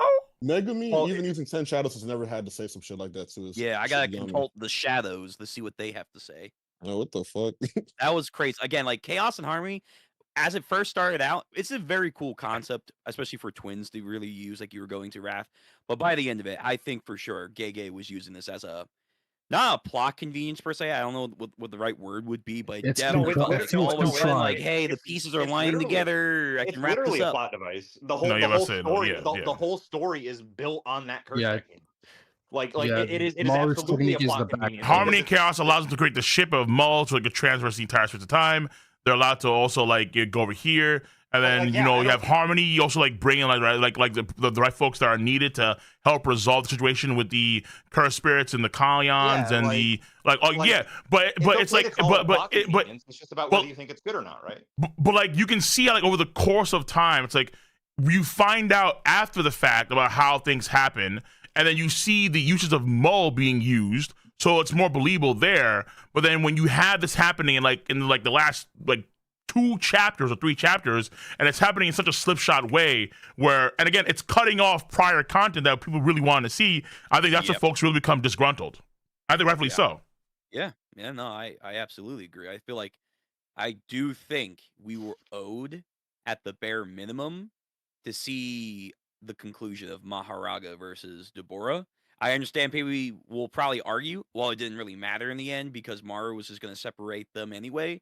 I feel like we should have gotten some kind of conclusion though, because I think that would have been good for Deborah because his whole journey is about discovering what it really means to be a warrior. Obviously, Maharaga going through his fucking continuous lose streak is always great to see. But you know, I feel like, you know, hey, here's the actual only domain expansion technically in this entire thing that we saw outside of maybe I guess Yuji, and it's from an alien. That would have been really Actually, cool. Yuji to see, like, didn't even use his domain. That was just a yeah, dismantle. right, exactly. That's why I'm saying, like, technically speaking, he's the only one that was going to really use a domain in this entire sequel. It's like, hey, he's an alien. Let's see what his domain can do. My suspicion is that the author Gege probably had envisioned more time to use, but because he had set that 6-month window as the period that which this whole story had to be done, so he had to meet that 6-month window. That's my assumption. If he didn't have that 6-month window, I'm pretty sure that he probably would have just had, you know, like another extra month to write, maybe like 2-3 more chapters to kind of flesh things out properly and slowly. And then this would have probably finished, and then or this would have come to a near conclusion before Harmony and Chaos do what they got to do. The problem with that 6-month conclusion is also, too, by the end of it, Yuka gets saved anyway. I'm not saying she had to die, but, like, the whole, like, narrative thing around, well, it was going to be around Yuka's journey and maybe potential death also kind of seems a little superfluous because it's like, oh, well, I guess she got healed anyway, and she got technically healed before the last chapter, so the 6-month like time period. A lot of us were saying, was it chapter 6 or 7? The moment we got that Mahito cameo, I knew for a fact Idol Transfiguration was going to be used for Yuka. And yeah, we knew that she was going to survive in some way. And also a lot of the mystique all around, like, what was going on in the background with certain, like, agendas and stuff, and maybe, like, hey, these characters that we thought were going to be a lot more important, not just Mahito, which I did have a lot of stake in them, but, like, I feel like one of the biggest mysteries and intrigue that we had week to week was, what's going on with Yuka's dad? Is he just gone? Like, where the fuck did he go? Who really knows? I mean, let me I assume he's dead based on what they said in the last chapter. Yeah, like, Yuji told him it doesn't matter, and he just fucking died on the spot. Yeah, he just talks to Yuji mysteriously about something. We assumed it was because of his daughter getting a tumor. Also, and he's like, not my problem. And then he's just gone. It's like, wait. Also, like, real quick too, because I'm going back to like chapters, and I can kind of see that when you go back to chapter 21, when you do see the domain expansion that Deborah does, you have that one moment where Maru does cut down Cross, and then he's crying, and he's like, okay, like, I need like Cross. I mean, he cut Tsurugi, and he's like, like Cross, Yuka, somebody like help me, I need help. And then next time we see him, he's talking to Yuji in the Kalyan, and he says, "My curse technique thought it would be appropriate." And it's like, what the fuck? So it's like the curse technique just starts bringing motherfuckers in, like from 21. Rika. A lot of people thought it was like his curse technique brought Rika to him for a split second, and then she told him what it was. But no, it really does feel like the curse technique is sort of sentient, which is really crazy. I want to use I think it was sentient because which the Nanox, along my curse technique and his curse technique to bring harmony. Well, hold on. When he says, okay, I want to use my curse technique and his curse technique. Who's his? Oh, he means Mahito, right? Okay, yeah. Mahito. Okay. I would assume it's Mahito. The word not is Cross, definitely right? weird. Mahito, right? Yeah. Again, a lot of the conclusion was kind of not bad, but it's definitely kind of bland. Like, we had that discussion 2 weeks. It is bland. Chapters ago. Like, hey, what if you turn curse energy into A? Why don't you turn curse energy into B? Why don't you turn curse energy into Mole, and then they can use Mole on Earth? I don't know. Like, the ending itself, like, I kind of get what they were going for, and I guess the plan basically works, but it's like, was it the most exciting option? If you like, if I just noticed this, like, if you have been reading, like, if you have been like watching what Gege does in his writing for like a long time, he tends to go with like the most simplistic route when it comes to concluding his stuff, because like he tends to like make people like speculate like the most complex thing, and then he just does the reversal of that, and then he's like, all right, I'm gonna go with the simple answer. Because like we knew, like a lot of people were asking questions about like how does he solve like the cursed spirit issue, and many people were thinking like, okay, how do we remove curse energy, or do we optimize it so that way every like humanity uses curse energy? And then he just tends to like he keeps it like mysterious for a while, and then like he just drops like the thing that everyone was really thinking about, which is like the simple answer. Yeah. Yeah. Karn, real quick, much of $10. He says this: I think Maru's curse technique only finally aligned to be a proper answer after realizing imposing his people will on Earth wasn't the right way. Once he targeted the cursed spirits, his curse technique found other methods for harmony. So they had to go through the whole process of fighting each other, realizing that they couldn't impose their rules and their ways on the Earthlings, because it's very similar to, let's say, how the Deskuntes treated the Rumlinians on their planet. And so once you realize that, then it was okay, fine, let's try and find some common ground here, what we can do for each other. And then Harmony's able to activate at full force after he got all the stuff from Yuta's ring, the mole, and whatever else he needed, I suppose. All the stuff in the room. Right. Yeah, all that stuff. All the stuff. Side thing. I guess this kind of goes in the lackluster and maybe the iffy future. I feel like if Gege will ever make another sequel to this universe. Well, I wouldn't say. I think. Is there room? I was gonna say. I feel like whatever he's gonna make, it better be exciting, because I feel like an example of just like what we've lost to get to a new place is like the great potential that I feel like Tsuji and Rika's combination was super dope. One of the best artwork in JJK, and it only lasts for like a chapter. It's like, oh, okay, that's sad. That's kind of the stuff I'm talking about, where it's like it feels like a lot of things like in the series at the end of the day didn't really matter. Like, no, like yeah, it was so cool. Yeah, like I know like Yuji kept saying that shit, but like it feels like it was like true to like the very end. I do like his character conclusion in the story. Yeah, it's not bad. I mean, he does become more accepting, and he's more active now. You thought things supposed to fade away, but in fact, he's a much more, he's trying to live up to his grandpa's words even now, which is nice. But yeah, like in a sense, it's like, I mean, well, the big thing here is that the aliens are here, but then the biggest thing obviously is that what changes that in the future, like the world is gonna have less cursed spirits in general, and so or none, and then so there are certain things that are gonna be potentially right. There's gonna be some hiccups here or there with some heavily packed users, or I guess heavily tricking users, and then cursed tools, right? But they're making a play to like make a world without cursed energy, and so this whole series kind of sets that up.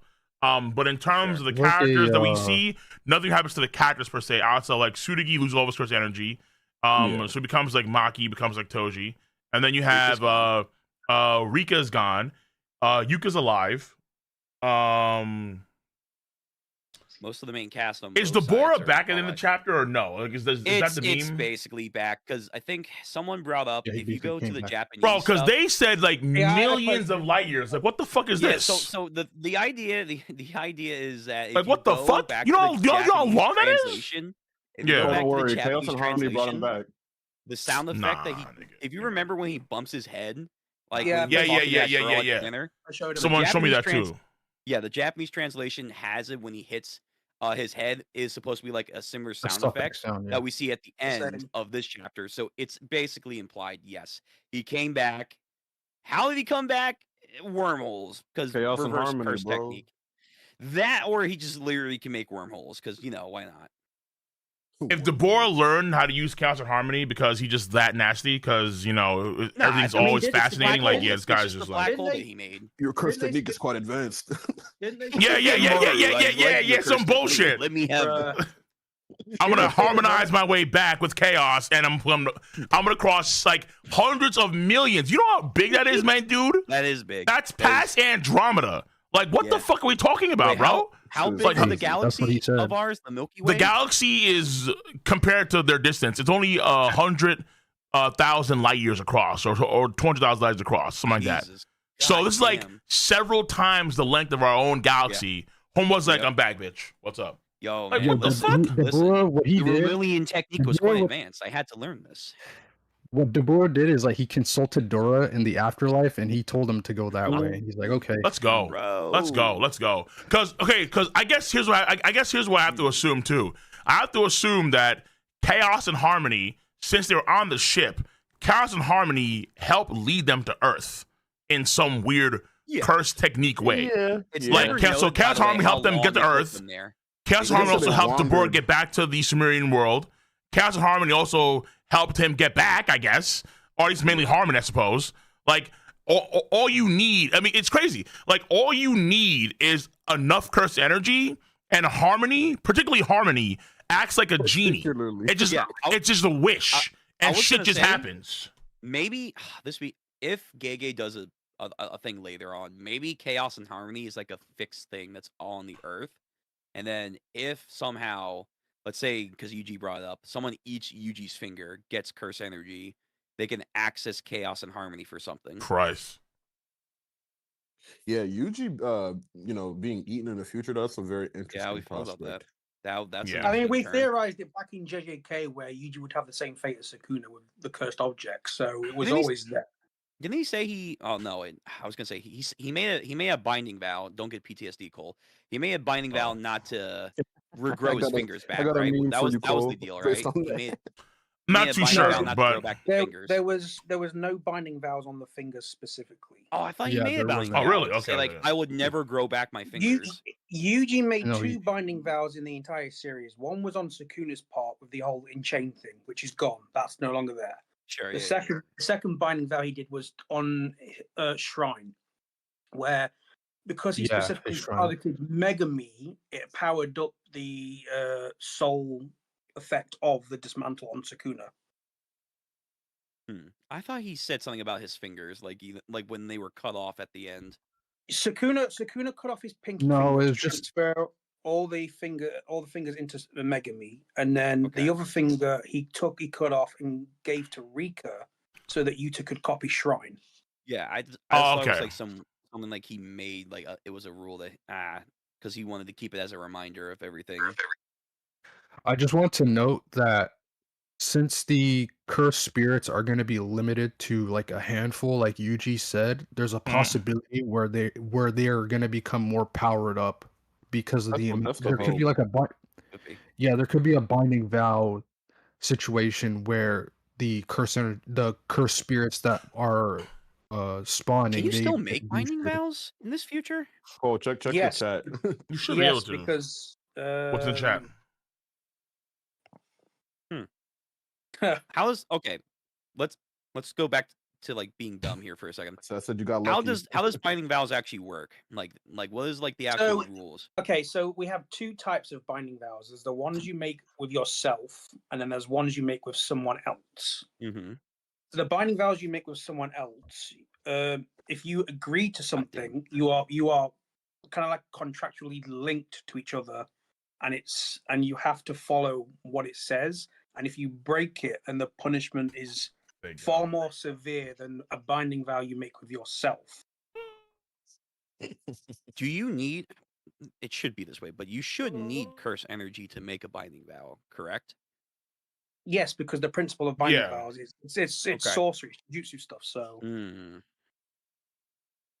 So binding vows still could exist in the new world that they're making. They do it's gonna be rare. When Tsurugi was fighting Maru mentioned that. I'm saying after. I'm saying in the future. I'm saying in the future. Going forward. Okay. Yeah, I'm saying like if we're gonna get to the point where curse energy is either gonna be super super rare to the point of non-existent, can binding vows still be around? And I'm like, I'd say they should be. They're still possible while sorcerers and curse energy still exist. Yeah, because also, can't you make a binding vow with the heavily restriction? Can't you do that too? Yes, confirmed, but there was an idea Toji kind of did one. Yeah, so you probably could do them even no matter they what. still like have the application in like Jujutsu with explaining their maybe or their heavy restriction to boost their abilities as well. I think that's where the confusion comes from. Maybe instead of curse energy, you can use a little bit of your life force or something. Also, real quick, so Fushigo just died. Yeah. Bro. Yeah, right. That guy. Man, yeah, I remember there was a guy named that way. Wow. Yeah, that was kind of sad. Again, a lot of build up, a lot of theories, just to be like, ah, man, too bad about Megumi, right? Yeah. Like, the fact that he just got killed like that is actually, well, not killed. He died off screen is just kind of bananas. And then the one girl, I have no choice to believe that he died to a grade 3 curse. No, it was grade 5. No, yeah, technically. Oh, grade 5. We have literally no information that tell us otherwise. There's a likelihood chance the reason why he died is similar to like what happened to Yuta after Maki died. So like his after wife Maki and died, Angel Girl. Yuta got weaker. Yeah, so there's a possibility after where Maki died, Yuta got weaker. Interesting. Well, no, Yuta died of a broken heart. Yeah, is the idea. I mean, well, yeah, sure, that's but poetic. like, yeah, but then, okay, so like, is the idea that what's her face? Like, Angel dies and then Megumi starts to get weaker or something? Yeah, something like that. Like Yuta did. Because the last funeral. Well, no, hold on, that doesn't make sense. Because the last funeral that he went to was Angel, so that doesn't make sense. Angel. Okay, yeah, but say so then Megumi died before Angel. Yeah, that's so probably because reversed. Probably Angel died of a broken heart, because of Megumi passing. Bro, I mean, she was kind of heels from Toto is still doing his thing, bro. That's crazy. We never saw Toto. Fuck. And Ui's like giving like video feed to YouTubers and shit. Yo, like, yeah, he's a leaker, man. He's a fucking leaker. Oh my god, bro. I feel like Ui sounds like Herbert from Family Guy. I ain't gonna lie. He kind of is, man. Wanna come into my school? I got some cool curse energy down here. He was moving very, very weird. I mean, that's for sure. But then you see, he's just chilling with his Targaryen kids over here. He's just chilling. Maybe if there is a sequel, that would be a cool way to bring things over. Like if Yuji's gonna be still around, maybe Yui's gonna be around because he's basically immortal. Like he's pseudo Kenjaku. Personally, I don't think Gege will do another follow-up after this. No, I don't think so either. I'm just saying, like, I personally think that he might go a different direction. Either he does something related to JJK, but not like something that has to do with like after Modulo, or I think we're gonna get a prequel. Baseball manga. There's two options for a JJK prequel. Obviously, there's the Heian era, which everybody wants. Sure. And then we have after the Culling Games, which is the Heisei era. So like directly after the Culling Games, not 70 years after. Wait, so you mean like Yuji and like them being like older people? But basically, it'd pick up after JJK ended. That's the idea, yeah. But what would be the point in doing that one? I could see the Heian era. Yeah, there isn't really a point. Yeah, the Heian era is there's no point. The Heian era is probably a more justified series to do. Someone said before that. Well, someone said in chat that Gege has a idol series that they would like to see in the universe. He's wanting to do something related to he's wanted to do an idol series for the longest time. What the fuck? Oshinoko Part 2? Yeah. Toto's gonna be in the background cheering for that one girl, like Sakada. Yeah. Start talking. Yeah.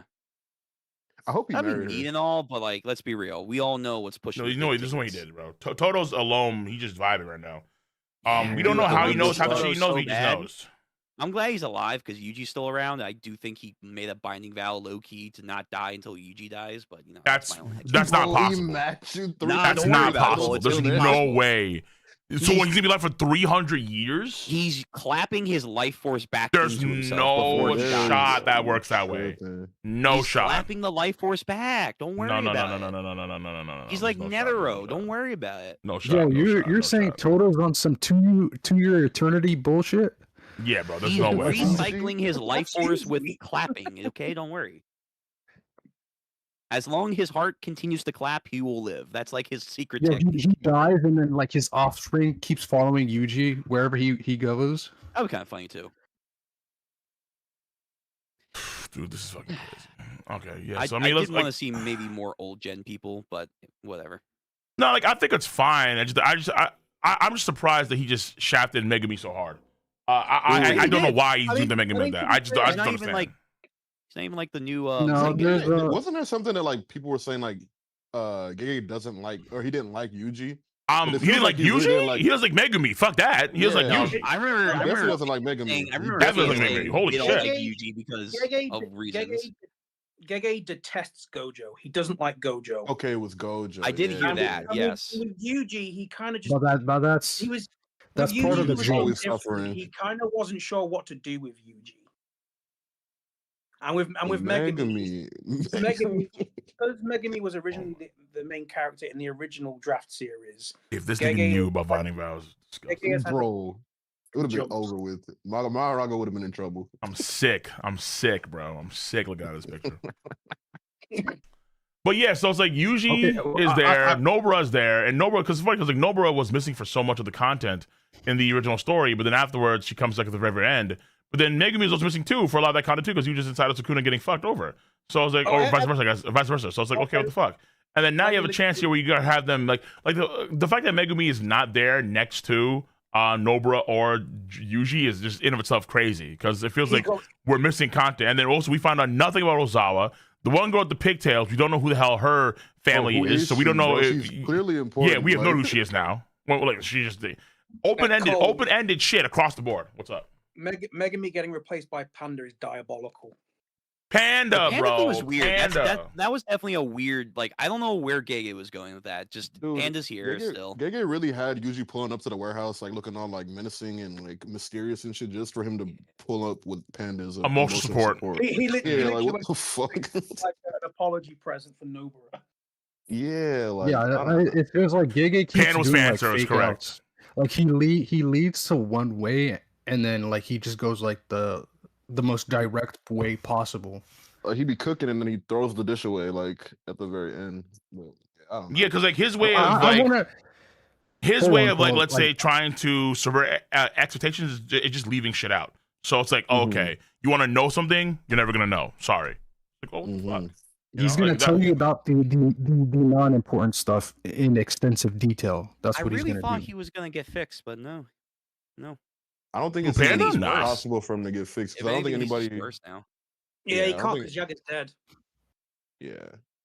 Then again, he did pass on the stuff to Gakuganji, but it's whether or not he did anything with it. Gakuganji definitely did not. Pass also, like low key. I feel bad for that Deskunte chief. I ain't lie to you, bro. Bro, stop. Why? I do. I do. I ain't lie to you, bro. I feel bad for this man is mid nut and he just gets killed. That's crazy. I said, what the fuck, bro? Like, he had God. He gets killed from. He gets killed by a nigga. He gets killed by a nigga who literally left like hundreds of. This man is 100 million light years away. You thinking you safe? Nah, nigga. Oh, look at this. Earth Jujutsu is quite advanced. I'm here. I'm back, bitch. What the fuck? Cool. Go to the panel where he shows up. Go to the panel. That panel is insane. That panel is bonkers, bro. Time. You see those wrinkles on his face? Those wrinkles tell me he's been nutting for a long time. Bro, it's not about like the guy's fucked up. It's about how it happened. Like literally. This man, Deborah, teleports into his tent mid fucking nut. Like, wait, what the fuck? And then, hey, I'm back. Go ahead and try. Curse is broken. Get diffed. Yasakai no Magatama. What's up, fam? Dog. Like, what the fuck? Cole, that's crazy. Look at the panel where he's like all shook at Deborah, and then look at the panel of his like severed head, bro. Deborah cut his horns off too. Like he did. Because that's like a disgraceful thing probably for their clan. Cut his horns off. Does someone have through that shit? It's like the top knot for like old Japanese samurais and stuff, probably. For does someone have like the volume extras explaining the murderous intent of like check the chat too. Because like there's an explanation of like that was hilarious. Well, how he teleported into Homeboy's den? Nah, it's just chaos and harmony, man. Don't worry about it. No curse on his sister. I do. This Kute Chieftain seeing Deborah return home with RTC, CTR, near lightspeed moves, domain expansion, black rope, and no curse on his sister. Maharaga! Yeah, exactly, bro. True. It's like Maharaga is. Why is he saying his name? I find it interesting what Samaria might look like in the future. Yo, you know, what like the now fuck that the people are you just post not gonna have what you see the video, bro?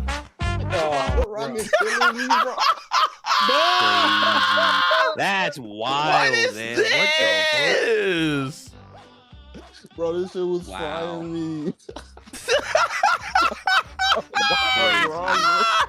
That's insane. Yo, why is Deborah moving like that? What is this? Look at those goddamn movements. Oh my god! Look at Yuji. It's the Jujutsu Funhouse. Yo. Come inside. It's fun inside. Oh my god! But honestly, like it does feel like that a little bit. That's the thing. It's like Harmony makes it feel like that. Yo. Yeah, Chaos and Harmony. It takes away stuff. It really does take away stuff. Learn along the Kaisen, man. Bro, I just remembered as well. So diabolical, man. Remember how we got an epilogue for JJK? Like we got like epilogues on. We got like. Epilogue, yeah. Oh yeah, hope we get those here too. It'll be nice. It looks like we may get one for the final volume. I do hope because of how open ended it was left here. There's possible you could get like a little something extra, but very I think Gege personally. I think Gege has been like the way that he's been. There's a high possibility like that he's been orienting like the volume structure and everything, and there's like stuff that's in the volume that is not that's left out that people aren't seeing.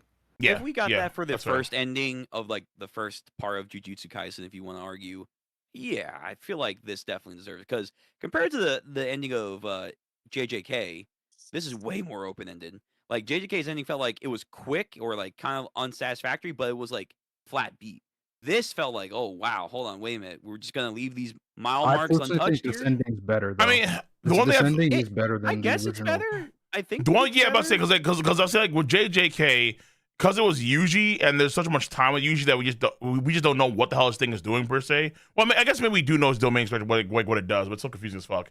And then it just kind of ends on a very, very, very like you know what it is too, because Nobara coming back was controversial. Megumi does fuck all after he beats Reggie, and it's like, yo, what the hell? That's it. We're ending here. We're ending here. Reggie gets the biggest W for fucking Megumi over. I've been Reggie put a curse on him. Wait. Out of all people, Reggie Fils-Aimé getting the dub is crazy, bro. In the big 2026. By the way, Cole, that fight's happening in the anime this week. Okay, good. I'm looking for that. But like, also too, it's like also like people hated how Sukuna went out too. People were not happy with that shit. Oh, and then Urame and Homeboy got skipped. The whole fight. Hikari. That got skipped. He was just trying to rinse Urame the whole time. Slander for Hikari. Yeah. But now it's like everything kind of is now the Hikari and Urame thing. Yo, I want to ask this, like, why is like what I did Megumi really did he get shafted? I just want to ask this. Like, it feels like he got shafted. Nobara. The only way he doesn't get shafted is if he does a side story about Megumi. And then it covers like all the shit that he did after the fact. That's epic as hell. I want to ask, what about him feels shafted? Like, explain. He has no screen time in any meaningful way. Like Nobara gets more screen time than him in this sequel story, and Megumi just gets one passing note about him. If he was still here, you know what to do. And it's like, oh wait, so it's like Nobara gets something with Yuji, but Megumi's already dead apparently for whatever reason. With Megumi, the little theory about since Sukuna ate the part of Tengen, and then like it was still Megumi's body, so he would be alive and have to take the role of Tengen. Like that would have been really cool. I know that's a theory, and it's like doesn't live up to like our expectations and shit, but like I feel like that's even like an even better way to handle this character. Like like he could be dead, but like he's doing something important in the final chapter. Like it's not even like a full panel either. It's like a little short, tiny one. Like, oh yeah, it'd be cool if he was around still. Like, what the fuck? Like we saw the tree. We saw the tree. Why not? Because he's a main. Still be there. Like Megumi is a main character. He's one of the three main characters of the story. Yeah. So you expect different things from him as a main character. For him to be MIA for most of the culling games, and then MIA in the side in the sequel story is kind of bananas. He's an episode one character. The situation like in the main episode chapter 1, man. Like in the original main series, like he did what he could in his scenario, like in his situation. That's fine, but like here, like you hear Nobara get hailed as like a very important figure in the Jujutsu Kaisen world. Well, like, people dunk on Todo. They dunk on Todo, but like Todo is still important because he's doing some op stuff. And Hikari apparently passed a lot of laws at some point. Like you hear all these people, like Yuta and Maki, they're all very important in their legacies. But like no one talks about Megumi like that. Not a single person brings it up. There's nothing much of Megumi at all in the story. Like people, like other characters get things of note here and there, but he gets none. Crazy. But like for Nobara, GW, right? Like there you go. Nobara tends to be like the emotional support for Yuji, because like anytime she shows up, like Yuji's in like his winning moment. Like when he and her were fighting against Eso and Kechizu, she was there for his backing. But then like when Mahito technically kills her, like he breaks down. And then like in the final fight for like Sukuna, like she was there as like an important moment for Yuji. In this scenario as well for like Majuro, like she's there to like consult him and like make him sort out his feelings. Youngby, and like that's good and and his all, thoughts. but that's like a character to character basis. That's not what we're arguing about. We're arguing about like their legacy that they leave on the world as a whole. And the I feel like narrative as a that's whole important. too. And it's like Megami is. They may like deny it all they want, like the people that really do hate Megami a lot, maybe in world and also the fan base. But like he is like the third student of Gojo. He should be hailed as important. Done something. But I feel like that's the point, though. I feel like that's the point, though. He should be like a tragedy. Like he should be like a tragedy. So like, he's a tragic. Not... Like a Macbeth. He's just a tragic figure. I mean, where he should have been, X, Y, and Z, but in reality, he just gets nothing. You say that about being Gojo's student, but when Gojo mentioned all the promising students, Megami was nowhere there. You had Yuta, you had Hikaru, you had even Yuji. Megami wasn't even there. Wait, Gojo hold on. said, listen, Megami, he had a domain expansion, or at least damn near. Yeah, didn't Gojo, while he was training him, said like, yes, you have potential. It's just you're having your own mental weaknesses. Megami's problem was because of the technique that he had. Even still, though, I again. What was again like?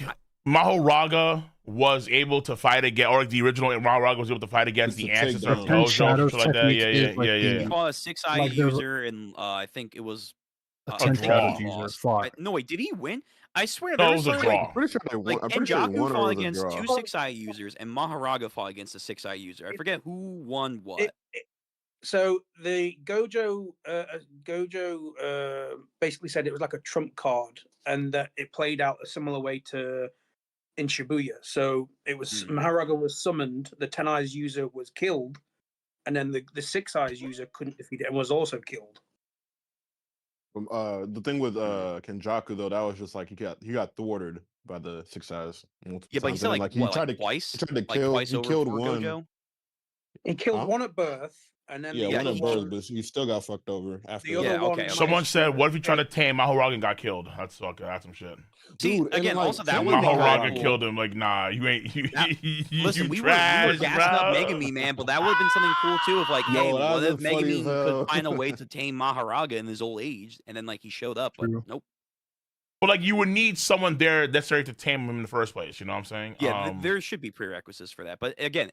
Just something for Megami, man. Just something feasible, credible. Like, remember, like there was an idea before that Megami became the new Tengen or something. That no, that's what we were saying. Like he should have been. I mean, literally in this chapter when Megami was brought up, they literally before that they mentioned about barrier stuff. So I was thinking, are they maybe going to bring up the whole stuff about Tengen? But nope. Yep.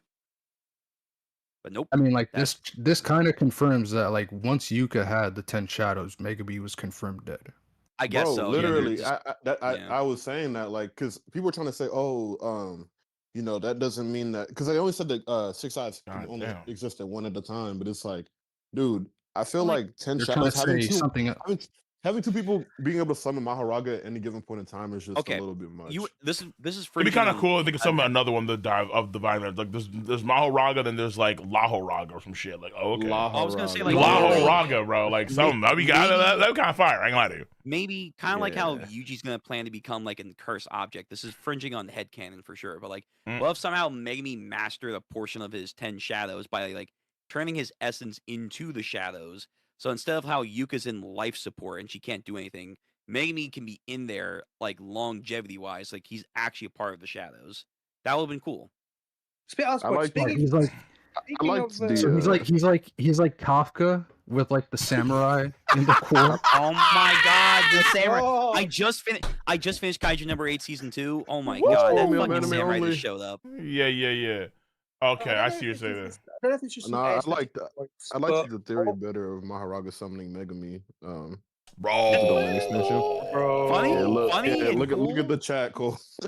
You have the picture, bro? Yeah, the Divine General Megumi. That would have been lit. Divine General Megumi was a great theory. I don't know if this is an aesthetic choice, but for all of Modulo, Maharaga is now gold. Wasn't he? Actually, wait, hold on. Isn't it just his No, I think that's like because Gege tends to have his like Dharma wheel, Gege tends to have, so it's known that Gege he's colorblind, right? So sometimes like he I does didn't know that. like for like because like there have been instances where like Yuji's hair has been like it's not like pink, where he kind of makes it like yellowish, but like his hair is supposed to be pink, right? So there has been instances where Gege has like I mean, there color. is that, but you have to remember that Gege is not doing the art this time. Zelen, for the gold thing, are you talking about like that one panel where you step into Deborah? I feel like that's like lighting. I don't know if that's I was also going to say that it could be just lighting as well.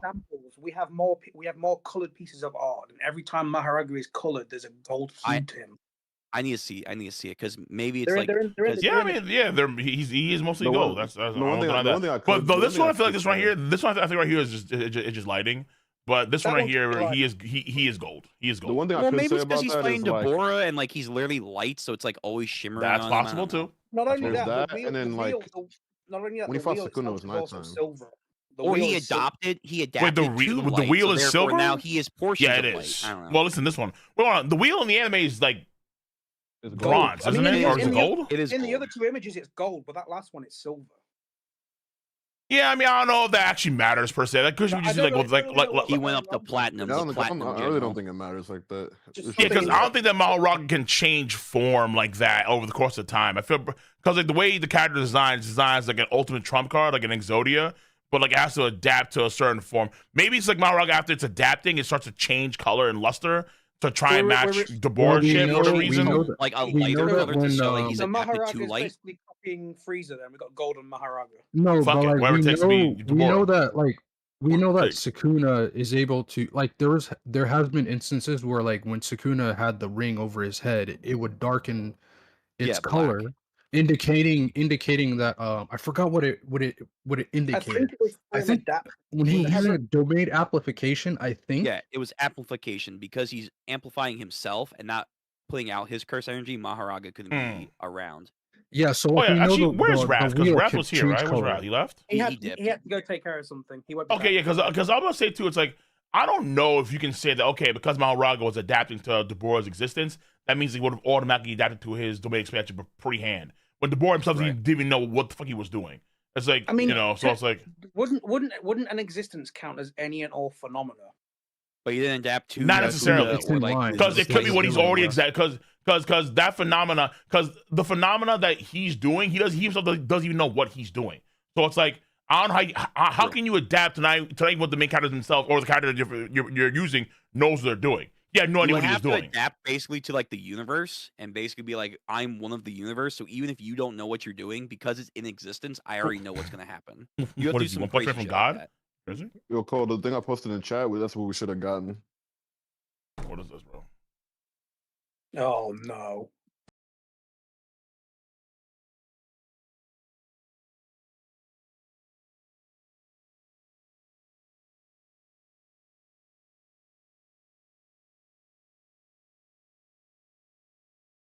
Bro, honestly, or kind of like from what's that one? Kaiju number 8 with no. Kaiju number 8, yeah, with number 9, number exactly. 9 when it becomes like the black form, or a little bit of Terraformers. I ain't gonna lie to you, bro.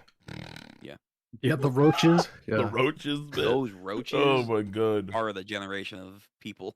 Bro, he should have summoned Megumi. That would have been so fire. That would have been so clean. Would have been. Or again, just be in the shadow talking to Yuka would have been cool. Like almost like Zangetsu. But for what though? Like just Yuka to be there, Cole, at the bare minimum. Like matter of fact, in fact, the fact that it's not even mentioned that Megumi could summon Maharaga beforehand, And not even like Yuka even said Megumi's name when she was doing that shit. No one mentioned Megumi at all. Yes, like we had like he has been summoned since Megumi, like Uncle Megumi. No, like nothing. None of the executives were like, Maharaga, Megumi's greatest trump card. Yeah, like nothing, bro. It's pretty dumb. We just got the narrator glazing Sukuna. Oh, he's the only one that's right. He's the same demon with Sukuna that showed up. It's like, what the fuck? Stops. That's crazy, like if you notice, like from the original series, every single one of these characters in Jujutsu Kaisen, like in the main series, like they have some sort of contribution. Megumi just gets name dropped because he's died. That's a problem. That's so. I mean, Reggie's curse is too much. Like you have Maki being a relevant part in Tsurugi's stuff, and then like you have Toji being mentioned. Yep. Like once again. Alongside Maki, and you have Yuta as well, and then Toto, and then Wee. Like they're all contributing. Made like laws apparently at some point, which is crazy. Yeah, Hikari's also. Yeah. But Hikari? Yeah. Well, Hikari may have a kid, right? Hikari was relevant. Well, no, remember. Well, there was a chapter that mentioned. Pachinko. Like there was a girl that looked like Hikari, right? Yeah, that was a theory. No, it was the one. There's a the girl that we was talking about with that she like we don't know who she's related to. Yeah, the ponytail, Sailor Moon. She brought laws. She brought up laws that he apparently passed. If you remember, Hikari passed laws. Yeah. Hold on. So if you remember in the anime recently, when Yuji was fighting Hikari, he wanted to pass a law about gambling. That's the law that got. Yeah. Oh, okay. Yeah. I remember the girl. I forgot the law that he got passed. Yeah. Gambling, yeah. It was for the fight. Yeah, it was for the Fight Club. Yeah. Okay, I forgot about it. And then, like the Hikari prohibition. On that sense, yeah. Hikari prohibition. That's actually kind of crazy. Yeah. So he gets that. Anyone Higuruma? I don't think so, right?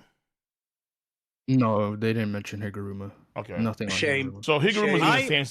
He's in the same spot as He's not mentioned, yeah, but I guess he's in the same spot because he probably turns with in after everything was said. I forgot about that detail because I watched the episode and I was like, oh yeah, did he ever do that? Yeah. I mean, you can also say the one cursed speech guy, Inumaki, his legacy or his family lives on. Inumaki. Like his legacy lives on. That's that one so guy cool. now, so like his legacy's still alive. This guy. Oh yeah, hold on. This was the curse technique that we mentioned before. The other one that Deborah had. So he had that and like the one that kept on like blocking out some sort of Deskunte like random murder bloodlust extras. The volume extra explains the murderous intent thing. It does. I don't have like the why are the extras doing this and not what the fuck, bro? It's a problem now, not just in One Piece and JJK. A lot of shows are doing this. I don't know why. See, this is why Togashi has like paragraphs. This is why Togashi does what he does. You want to see more information? You buy the volume. That's like the whole point. I guess so. Like, okay, because the way it used to, maybe because the way it used to be was that I think when I think about it, in terms of the structure of how the chapters are based on how JJK was, they actually are a lot cleaner in terms of structure compared to JJK, the original story. But I guess because you want to have extra details, you have them in the extras because they're not so cluttered. Because the way you used to do it is that you just clutter massive panels full of detail and content that you just had to memorize. And it became very tedious to memorize all that shit, you know? I mean, it was the same with JJK. There was a lot of pages between the chapters that had like information explaining. That's what I'm talking about. That's what I mean. But I mean, like in Modulo, it's a lot cleaner. There's not as much like depth of like detail that you would see compared to JJK. I think because probably they may realize that a lot of this content, maybe it's like filler-ish content, maybe things they don't necessarily need to know.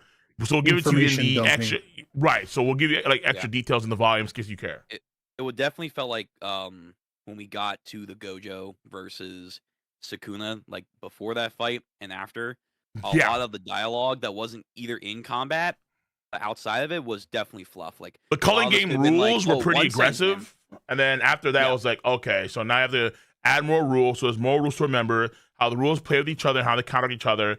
And then once you get to Gojo or Sukuna, it's like, okay, get ready for some binding vow bullshit, bro. Like, oh. Yeah, and a lot of characters speculating, oh, this is what Sukuna's actually doing. And then it was like, oh, actually, that's not what he's doing. He's actually going to do something else. It's like, oh, and you know, then why do we waste like 2 pages of them talking about that? The worst thing, yeah, like the internal monologues were insane. They were Hunter level, if not worse. The worst thing on top of all worse that, because they didn't have good substance.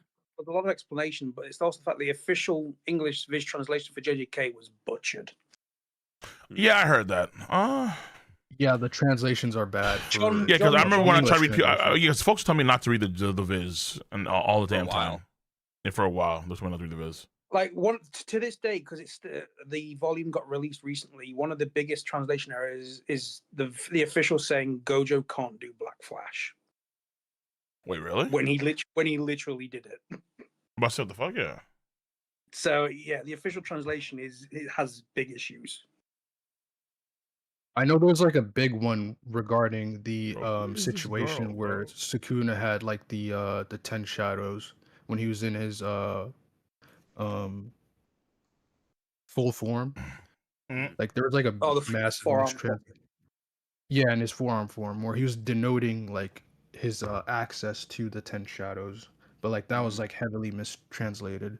But I will say Modulo's translation has been way better. The only issue I can think of was the Tsurugi Heavenly Restriction mistranslation early on. Yeah, that part, yeah. Yeah, that, because I was going to say, like, is he actually Zero to begin with? No. Even with Rika, I don't think it's... I think it's only, like, when Rika's gone, which, again, I don't... Yeah, it was the same situation as Maki. It wasn't a complete Heavenly Restriction. Did they say anything about him being close to Maki pre-Rika or something? I swear to God, I felt like they said something like that. Who? People, like the universe was saying, like Tsurugi. No, Tsurugi should be up there. Tsurugi should have. He has the same thing as Toji and that's what I'm pre-Rika. Oh, pre-Rika. I thought they said something at one point where I thought they said like Tsurugi's just on the cusp of becoming Maki or something like that. And then obviously when we get to the Tsurugi fight or the Maru versus fight with him, the mask, and then after the mask, he's definitely on Maki's level, 100%. Yeah, I mean, like when he was fighting that grade 1. It's kind of implied that he was around that level. So yeah, before all the stuff that he got. Again, I'm gonna be a broken record here. I really wish the mask was still around. That was such a cool idea. Mask was fire as fuck. It was fire. It was cool as hell. It felt like Miles Morales when he says, "I'm gonna do things my way." I'm like, he's not being Toji. He's not being Maki. He's gonna do his own thing. But no. Yeah, there's some like uniqueness to it. Yeah. The Bleach references, Gege can't leave out. Can't stop himself. Yeah. Oh yeah. Someone said in the actual content for the volumes that this girl is 40 years old or something. Yeah, that was me. The Twin Tails. Yeah. Okay. She's 40. Yeah, she's not young. So if she's 40 years old, and then Kugisaki, so Kugisaki's in the 70s, right? So I mean that probably when they were 30 some odd. Like that.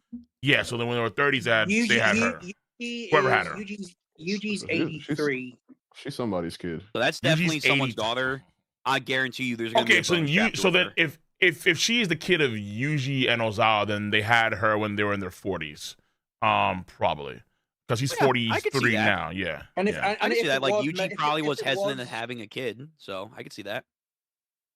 Well, I mean, think about it. If she's 40, look how young she looks, and then you think how Yuji's immortal. So yeah, there's a theory. Would it carry over? Oh shit! There's a theory that it might carry over just a little bit. Like in the color, in the color page, like we see her having like brownish blonde hair. Same as her mom, right? Like it's in the latest color page. Well, yeah. Isn't Ozawa's hair like brownish? Angel and it's in the color page. Similar hair colors. Isn't Angel like pure blonde? Chapter 25. Yeah, Angel's a pure blonde, but Megumi's black. Let me see here. Didn't they also? What was Ozawa's hair like? I'm pretty sure Ozawa had. Ozawa's brown. It was like an ash brown. Ozawa had brown. Well, before that, she had black hair. Like when they were in like middle school. Younger. Yeah, when they were younger. Yeah, I could also. Maybe she dyed like dark brown. Yeah, she had like probably. That. It was almost like a regular brown. Let me see. Do we have a color of her? You said? Yeah, you do right here. I screen. in the latest color page. Yeah, the final chapter. It's not blonde like Angel's, black like Megumi. So probably not Megumi or Angel's kid.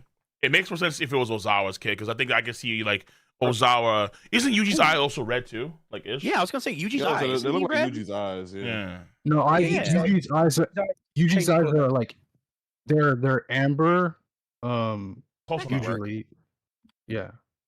But Yeah, like, that he's could, in, that could be the same. in that awakened form, it turns red, like Sukuna. That could be it. Oh, when he's awakened. Okay, fair enough. Yeah, Yeah, when when he's he using Shrine, his eyes change to match Sukuna's eyes. They're the I same like color. the idea if she was his daughter, and because it would make a little bit cooler moments when like she's always on screen and he's always then followed up Well, after her. that's Literally the thing. in that Every time she appears on screen, it's when Yuji's around.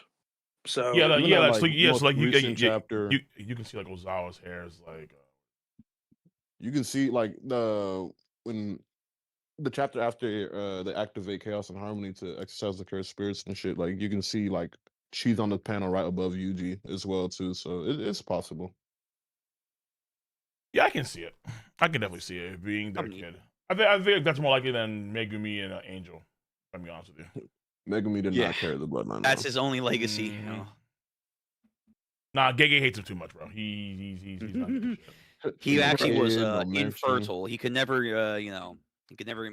Yeah, like Sukuna's usage of his body actually made him infertile. It was like fucking, oh boy. He believed his manhood. So yeah. There was potential for him to be, but potential. It's always potential. Always potential. Always potential. Always potential, bro. Potential man till he dies. Yo, Cole, where do you have Deborah like as the strongest? Ooh, we gotta do a tier list. We do? Oh fuck. Well, I don't think now's the time to do one. It's not now. I'm just saying we should power. I mean, I would like for Cole. Well, okay. I think that Yuji's number one. I think Yuji's top one. I wanted to see so much Yuji's more. one. Yes. Yeah. I think Yuji's one. I think Deborah's probably 3 or 2. I think Sukuna is probably 2 or 3. What about Maru? I think. I know that Gege said that if Gojo had not assumed, like if he actually dodged the cut that Sukuna did, he actually would have been able to dodge Sukuna's cut. If he locked in, basically. Right. I mean, so what about Maru? It would insinuate, honestly. Well, okay, Maru is not that strong, but if he has, if he has Mul, Yuta's ring, the Kalyan, he's basically top 1 by far. He's basically God. Like Maru was kind of fighting like Rika plus Tsurugi. Like he was kind of going toe to toe with Rika plus Tsurugi. Like, let's be real. Yeah, like, but then Rika, when she came out, like that was a big deal. That was like a huge deal. It was like, oh shit. The fact that like when Rika and Tsurugi targeted the cursed spirits and then Maru like recoiled in pain, that's why he kind of lost, because like the cursed spirits were in range of, like when Yuji and Rika Tsurugi like attacked the cursed spirits, that affected. Yeah, but then that used up like that used up a lot of Tsurugi's cursed energy in the process to cut all those cursed spirits down. So it's like, okay, they had to deal with that, but they also took him. It gave him the chance to cut down Maru afterwards because he had lost those cursed energy. So I mean, Maru's strong, but like, Maru's strong. Don't get me wrong, he's very strong. I want to say he's as strong as like the top end dudes of the story. Like not without all the other assets, the ring, the mole, and so on. He needs that shit. Here's a good question, because Deborah pre all this stuff was hyping him up. What if Dora went to Earth? Dora's strong. Dora's probably, but okay. Deborah was talking him up, man. Like, man, you were so cool. It's only if I. I think he was just idolizing him. Yeah, he was right. If anything. Okay. He's definitely strong for like Samaria or whatever, but like let's be real, like fucking Deborah off-screened him. Like even if like he wasn't like, the context he didn't want to fight though. Like it was, but like it feels like if he. It feels like Maru for like not being a warrior and like let me go back to that not chapter. respecting him.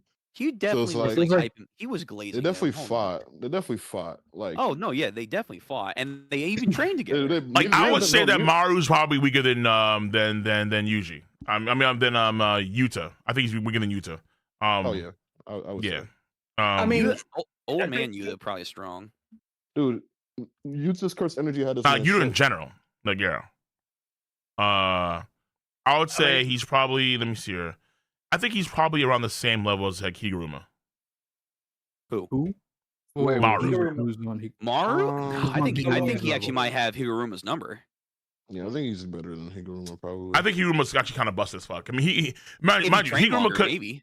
Nah, Higuruma was actually insane. That like Higuruma he couldn't commit to killing Yuji because obviously Yuji wasn't guilty.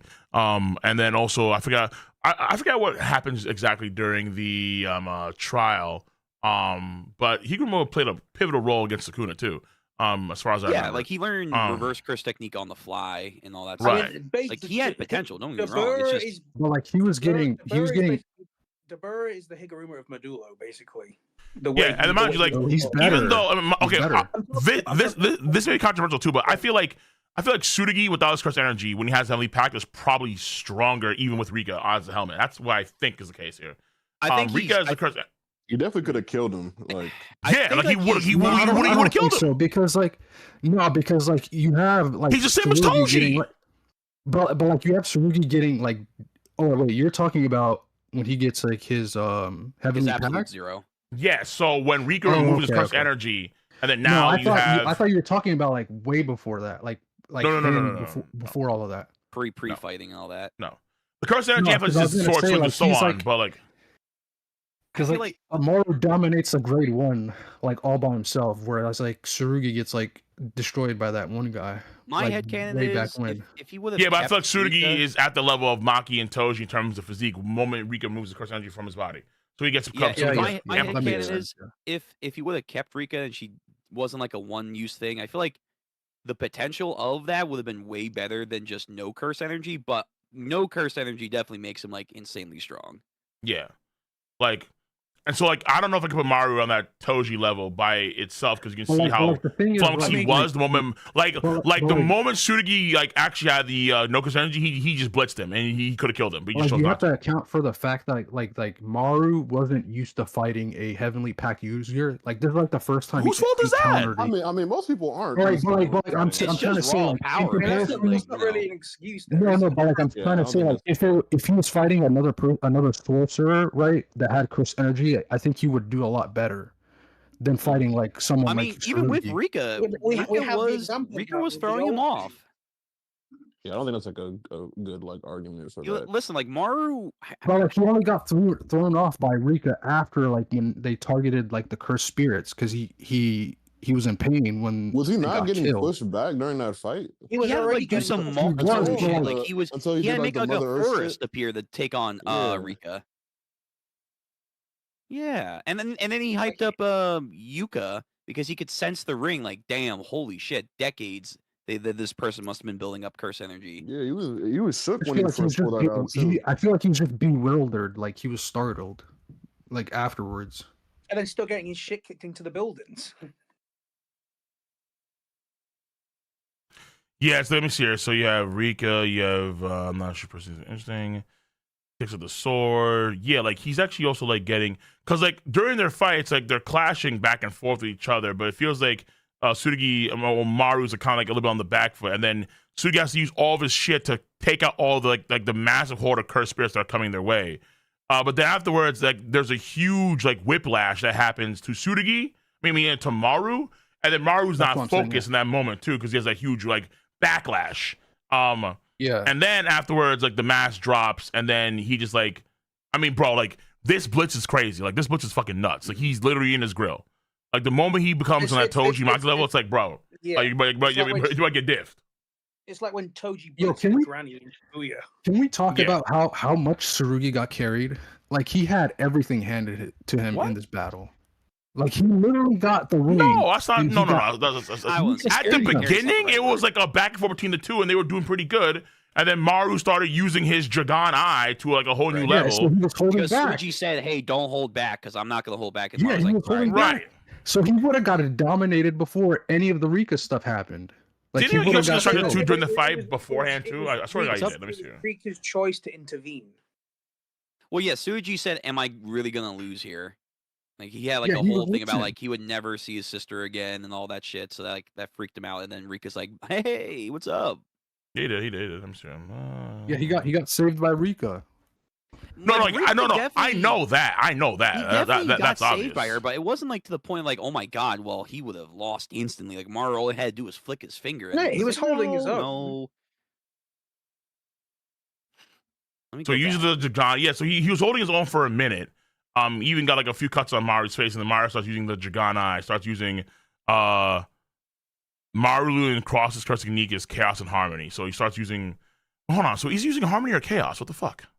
I feel like when they're in the sky and he's flipping up everything upside down, that might be that should chaos, be Chaos. Yeah.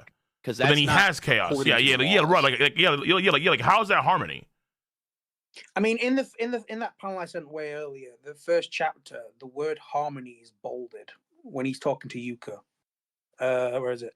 I'm going to use my curse. Well, yeah, it is. In the world into harmony. But like when he fights against Tsurugi, okay, hold on, time out. So when he opens his Dragon Eye, like when the eye starts doing shit, is that like Cross's power too? So like, is he like innately using harmony, and then he opens his eye to use chaos to borrow Cross's power? I think it's what did Cross say when Maru was fighting the old dude in chapter 6? Was it 6? When he was unconscious? Yeah, when he was unconscious. Yeah, when he was unconscious. What was Cross that's saying? when I think that's what it's referring to. Can Harmony even do lasting damage, or is Chaos the only thing that can do damage? I don't think Harmony's like, I forget if like I know for a fact like with his technique he can't harm people with it. Yeah, because Harmony feels like it would just be like a beneficial thing, and then Chaos is the thing that you can actually use to fight people. Because I feel like at the end of that fight, so Cross comes in and says, "Calm yourself, Maru," and then Maru gets knocked out. When he grows the trees against Tsurugi, I feel like that should be Chaos because it's uprooting stuff. Yeah, like because that's what I'm saying. It's like I don't when in the middle of the fight between Cross and between Maru and Tsurugi, how is like the air turning upside down and all that shit? How is that harmony? Like if all he had was just harmony, that wouldn't be possible. And it feels like his eye is almost like talking like Sukuna would talk to Yuji at the beginning of JJK. It feels like his eye is talking independently. Like like in this fight, like he also turns he instantly turns the water into ice. How is that harmony? Like the eye was definitely flickering all over when he was fighting against Marmalade, which definitely made it feel like it was like its own being. Well, like when he heats up the water and then turns it into ice, it's just like a flip flop. How is that harmony? Heat and ice are like harmonious in one another. You could just say that. I feel like chaos is the idea of like, hey, the state that the thing is in now, you turn it to its opposite state. That's chaos. Well, yeah, and then it was turn talking back about would be harmony. The order, wasn't it? So chaos and harmony, the balance and stuff. But like harmony, it feels to me like honestly, God, harmony actively do. I feel like it's like heal people at the end. No. Harmony brings in all the folks too. Like Harmony brings in Yuji when he needs it, and then Harmony gets the Kanyan. Harmony brings, like Harmony brings over the African lady that has the rope that the Burra needs to save his sister. All that kind of shit. So like Harmony brings all that shit in. Yeah. Where the fuck is this? Okay, because to me it's like I just don't see how this shit is like him inverting the sky and everything. Like how really is this chaos harmony? Is the offensive thing. I really think chaos is offensive. How is this harmony? This makes no sense. Yeah, that feels like chaos for sure. I mean, to be fair, Cross is knocked out, so that just allows him to use the technique.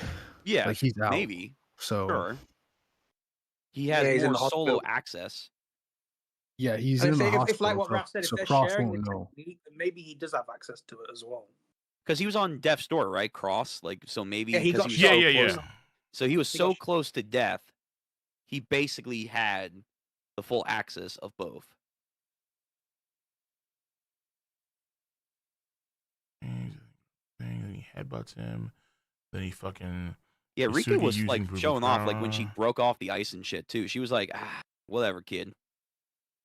Is Tsurugi with Rika on? Well, like look at this, right? So of...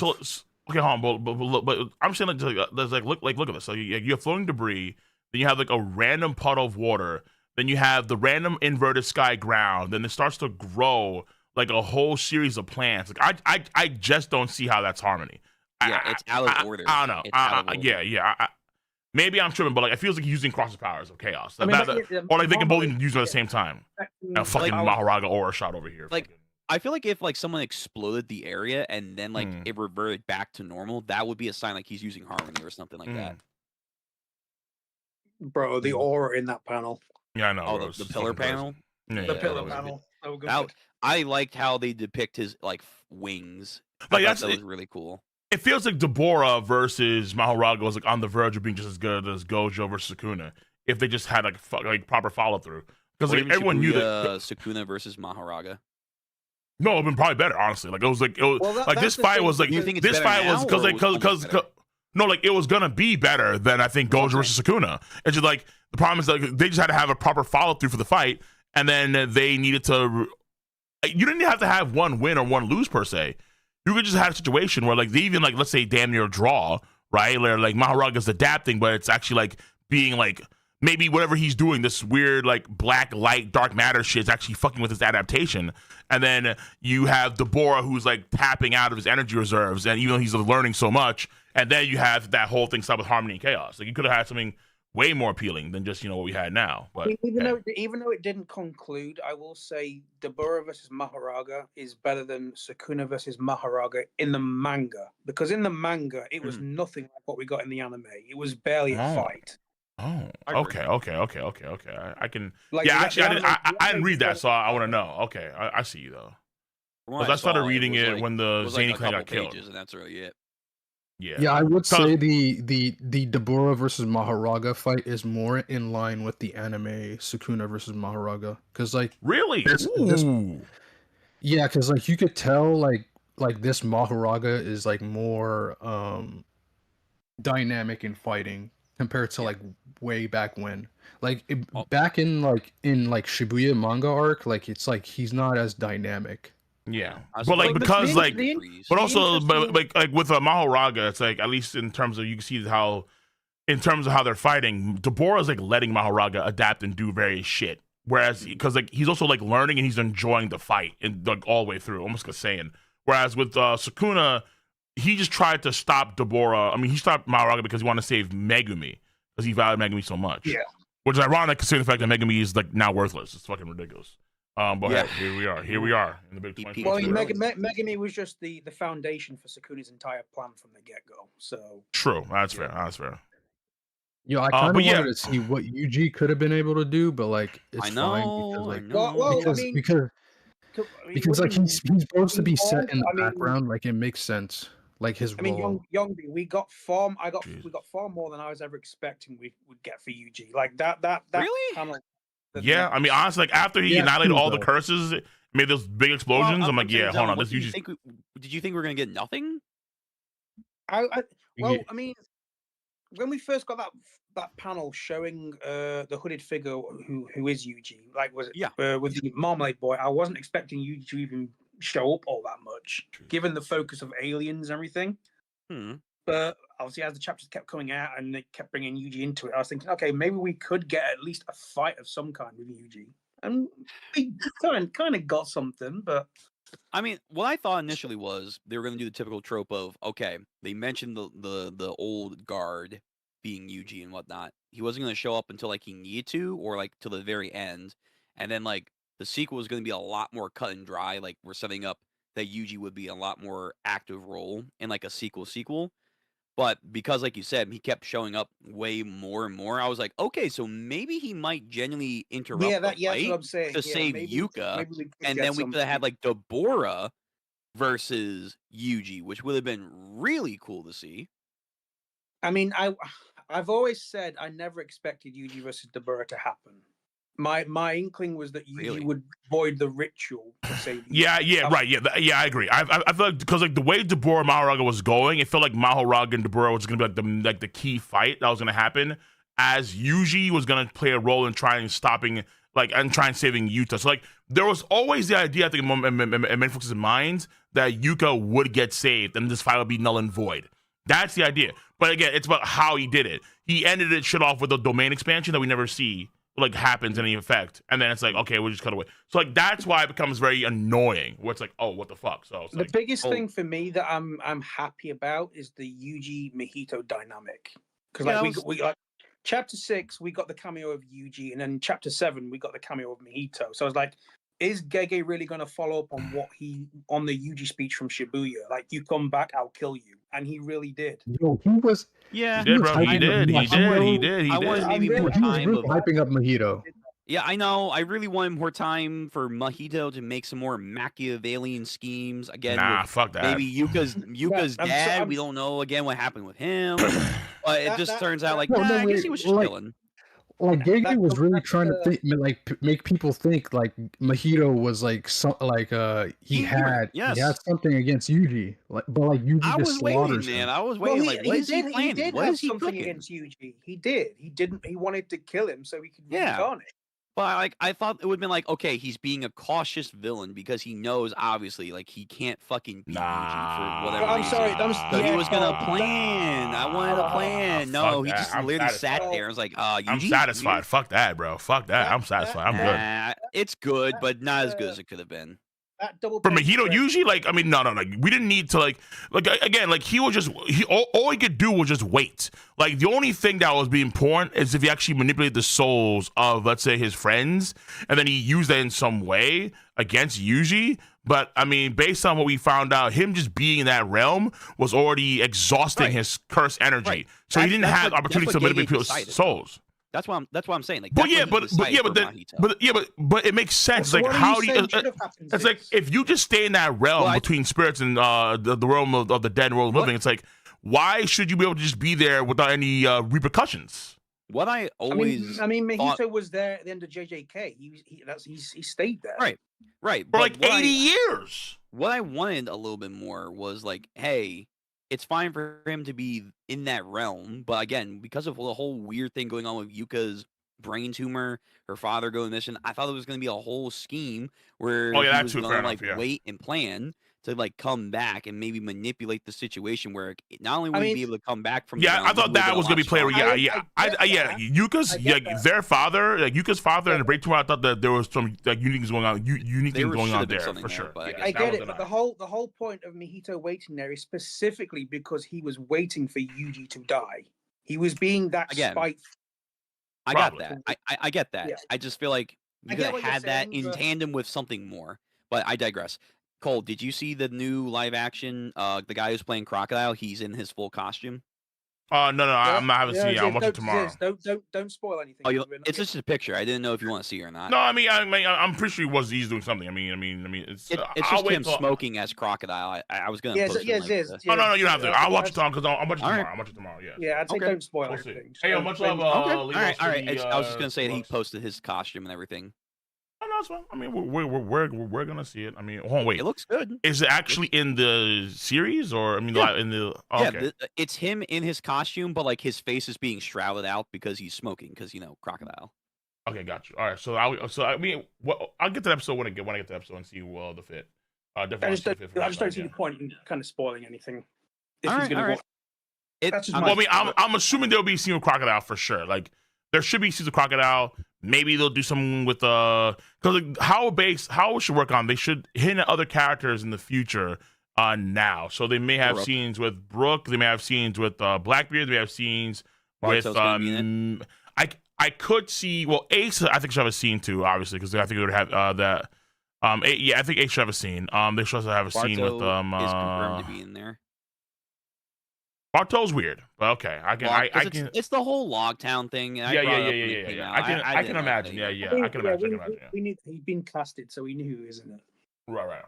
So yeah, I can definitely see like various characters being incorporated into the live action, even though in terms of timing, it's not adding up with what we normally saw with the manga and anime. But I'm cool with that. I think someone said Kong might get a mention here and there or whatever. Lilos, much love, $2. Appreciate you, bro. Appreciate you to go. Much love. I can see the Gorosei getting mentioned too. What's up? Wait, who mentioned? I said that I could see the Gorosei getting mentioned, like some random Marine in Logtown saying, "What should we do? We have to follow the procedures that the Marines and the Elders dictate for us to do something with pirates or something like it's some like bypassive thing." Because wasn't it like season 1, like the Mimere family got dropped like as a name? In a cameo maybe, or like in an Easter egg. I thought I saw they need a. No, that's season 2. Oh, Really? I thought it okay. was season 1. Like Yeah. you saw something in the It was, background. it was in the trailers of season. All right, stop 2. spoiling. Yeah, anyway, enough. I thought we talked. No, we talked about this before with the trailer. Maybe. I don't recall seeing the trailer. People maybe said that, but I didn't see myself, or I didn't notice it myself. So that's fine though. I still think that double page spread of Yuji using the dismantle on Mahito is the coldest page in the series. Yo, he didn't even take out his hands. Bro, Yeah, no, either Non-activation. so damn good. Yeah, no, it's either that or it's like the it's the when this man Deborah is doing like that fucking kick, he's winding up against Maho Raga. It's like, bro, nah. Or like or his domain expansion. It's one of those. So yeah, I can see why the artwork is actually pretty strenuous because this is like really good shit, and it's like, oh, you have to be you have to spend a lot of time to do all these details with the shading and so on, and make that look the way it looks. So it's a lot of time. Yeah. So cool. Okay, all right. I'm gonna go play some video games and do my due diligence. So hold on, Cole. One last question. What is your final overall rating for Modulo as a whole? I like it a lot. I think it's pretty good. Better than I thought it would be. I think that Gege just has a tendency of like, in order to subvert expectations, I'm just gonna leave things out in the open, just like Niantic Slow shit. in the So first 7 chapters. yeah, hype in the middle, rushed in the last 5 chapters. Yeah, pretty much. I mean, in the middle, looking week to week, it was just non-stop bangers. Yeah, no, for sure. Like in the middle, but like the last 6 out of 10. 4 chapters, I think are like really, really rushed. I'll probably give it like a 8 or like a 7 out of 10 overall. Yeah. Yeah. Okay. Yeah, like 8, like great. I won't say like a 9 or 9.5, but it's but it is very, very strong. Because like the middle is really, really strong. I don't like how Gege's way of subverting expectations, just leaving shit out in the open. I don't like that. I'm not a fan of that. I think it kind of sucks. Remembered. You were doing a video for Bleach stuff. You asked for that one club outside that mentions the oceans in Soul Society. Do you want that? Oh, like the interview? Yeah, I haven't, because there's an interview that I haven't read yet. Yeah. I didn't know if you want that. Hansville Check, you don't mention that interview. Yeah. I'm gonna try and find you like a compilation of like all the questions that have been asked in his There's Q&A. a YouTuber that does it. He does it pretty well, you know.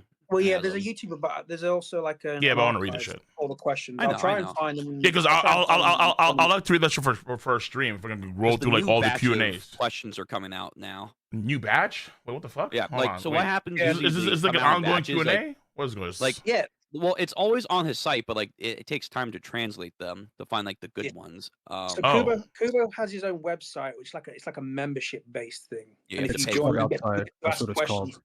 Oh, what the? But guess what? He doesn't always answer it, even if you pay him, which is always a little funny. Huh.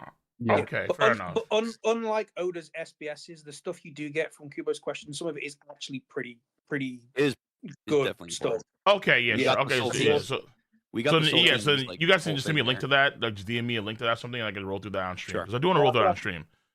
Yeah, because help me out too. Because I'm trying to do some Bleach videos. Yo, cool. I may get James and the boys to come for a stream too. What's up?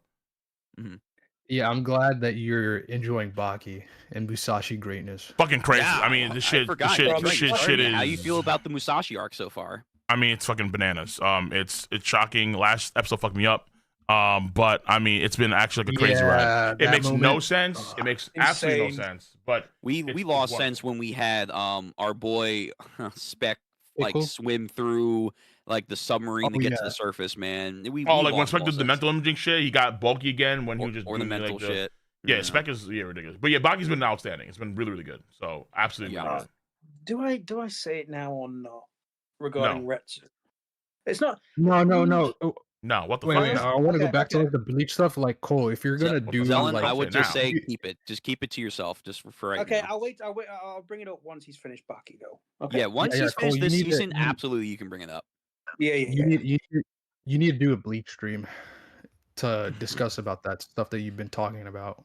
There's also some stuff that talk about it, but like you don't want to. You're like you tend to get like you talk about it in like the most like inconvenient times that I've noticed. Like you don't have enough time to talk about Bleach stuff. Oh no. Like more often than not, it's like, what is it? Because this season of the anime, there's so much going on. Like I have to do a video on Arthur Boyle versus Dragon. I need to do a video on the Retsu shit I just saw. I want to do a video on also a few other animes. I want to do a video on Modulo. I'm streaming a lot more nowadays. You can see like right now I'm gaming. Like normally I used to have time to do other video content, but now I have to kind of like organize in a way to where like before I even did this, I had to finish my review for chapter 1176, and then I just to get my editor, and then I also now because I need to stream, and then come tomorrow I need to probably do all the work before I get to my read through for T-Bait for the members.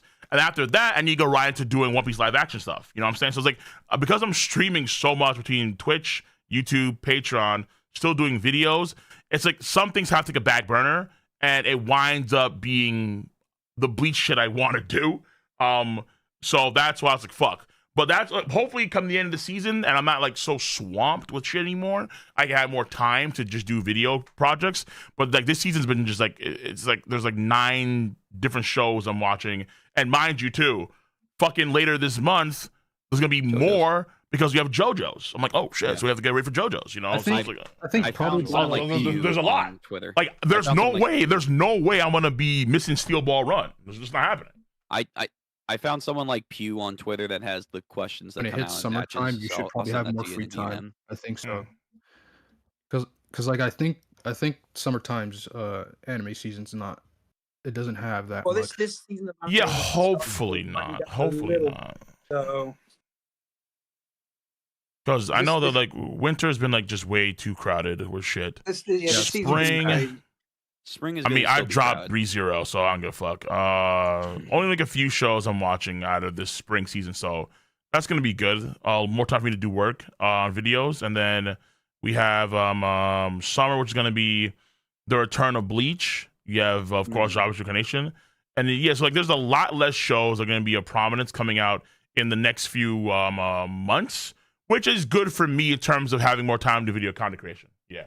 Oh, that reminds me. While we're talking about it, do not watch any of the trailers for season 2 of Wistoria because they are just heavy spoilers. I think I have to though. I think it's mandatory. I ain't gonna lie to you, bro. I mean, like, I don't want to, but you know, if you want to, but I'm just saying they are heavy. There's heavy story spoilers in there, so but it's up to you.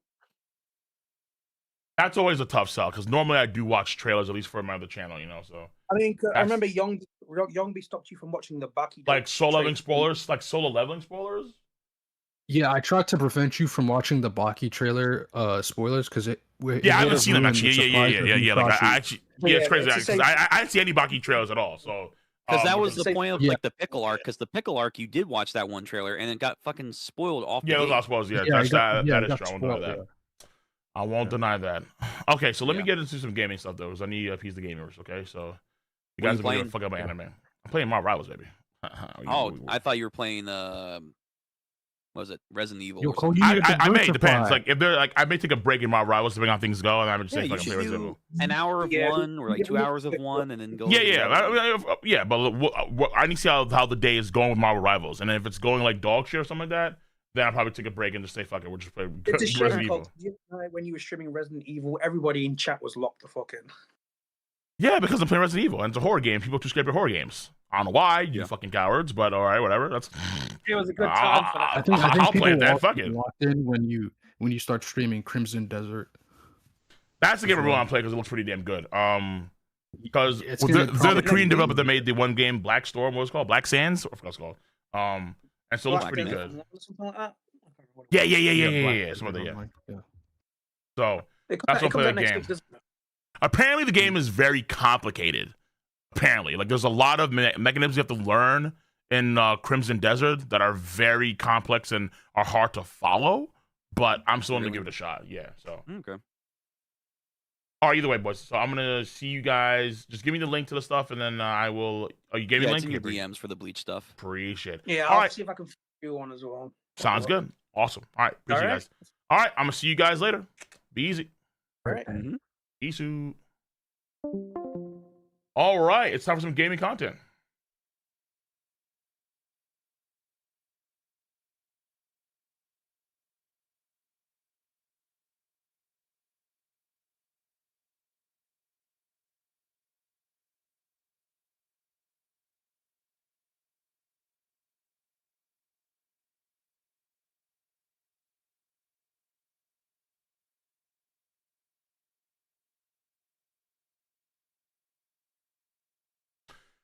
All right. So like I said before,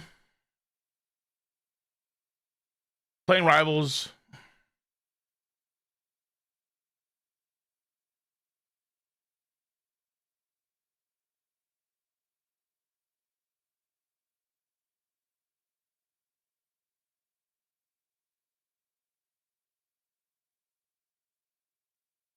Right now. And then that's that. So I'm gonna see you guys on YouTube later. Appreciate you guys being in the stream. No doubt about that. Everyone take care on YouTube. Stay safe. Be easy. Until next time. Have a nice one. Modulo, I'm gonna say 8 out of 10, maybe 8.5. Because again, Malraga versus Deborah, I think could be a fight that's like literally like one of the best fights in JJK history, like bar none. Because from a manga perspective, it's just so much cleaner compared to like what I've seen Gege do with JJK fights. So in a manga perspective, it could be just as, but the conclusion is not, it's just not satisfying, bro. It's not satisfying at all. I really wanted something more satisfying for conclusion. All right, take care. Brago said Gege fumbled Modulo. Nah, Brago was tripping. The ending could have been better, that's for sure. But in terms of what he fumbled is not really what he fumbles, but it's what he does purposely. I think his subverting expectations is him leaving out shit, just literally leaving out shit. So it's like fuck. All right. Either way, I'm gonna see you guys in on YouTube later. Take care. Stay safe. Peace out. Have a nice one. Trust my judgment. All right. Trust my judgment for content because I am the superior YouTuber manga creator. Because no one in the game can beat me. Because you know what? I have this season. All right. I have depth. I've been in the game for too long. I know shit that no one knows. All right? I'm actually from the Heian era. Okay. You know what I'm saying, boys? Sawyer's gone. I'm the only nigga left from the Heian era. Me. Trust.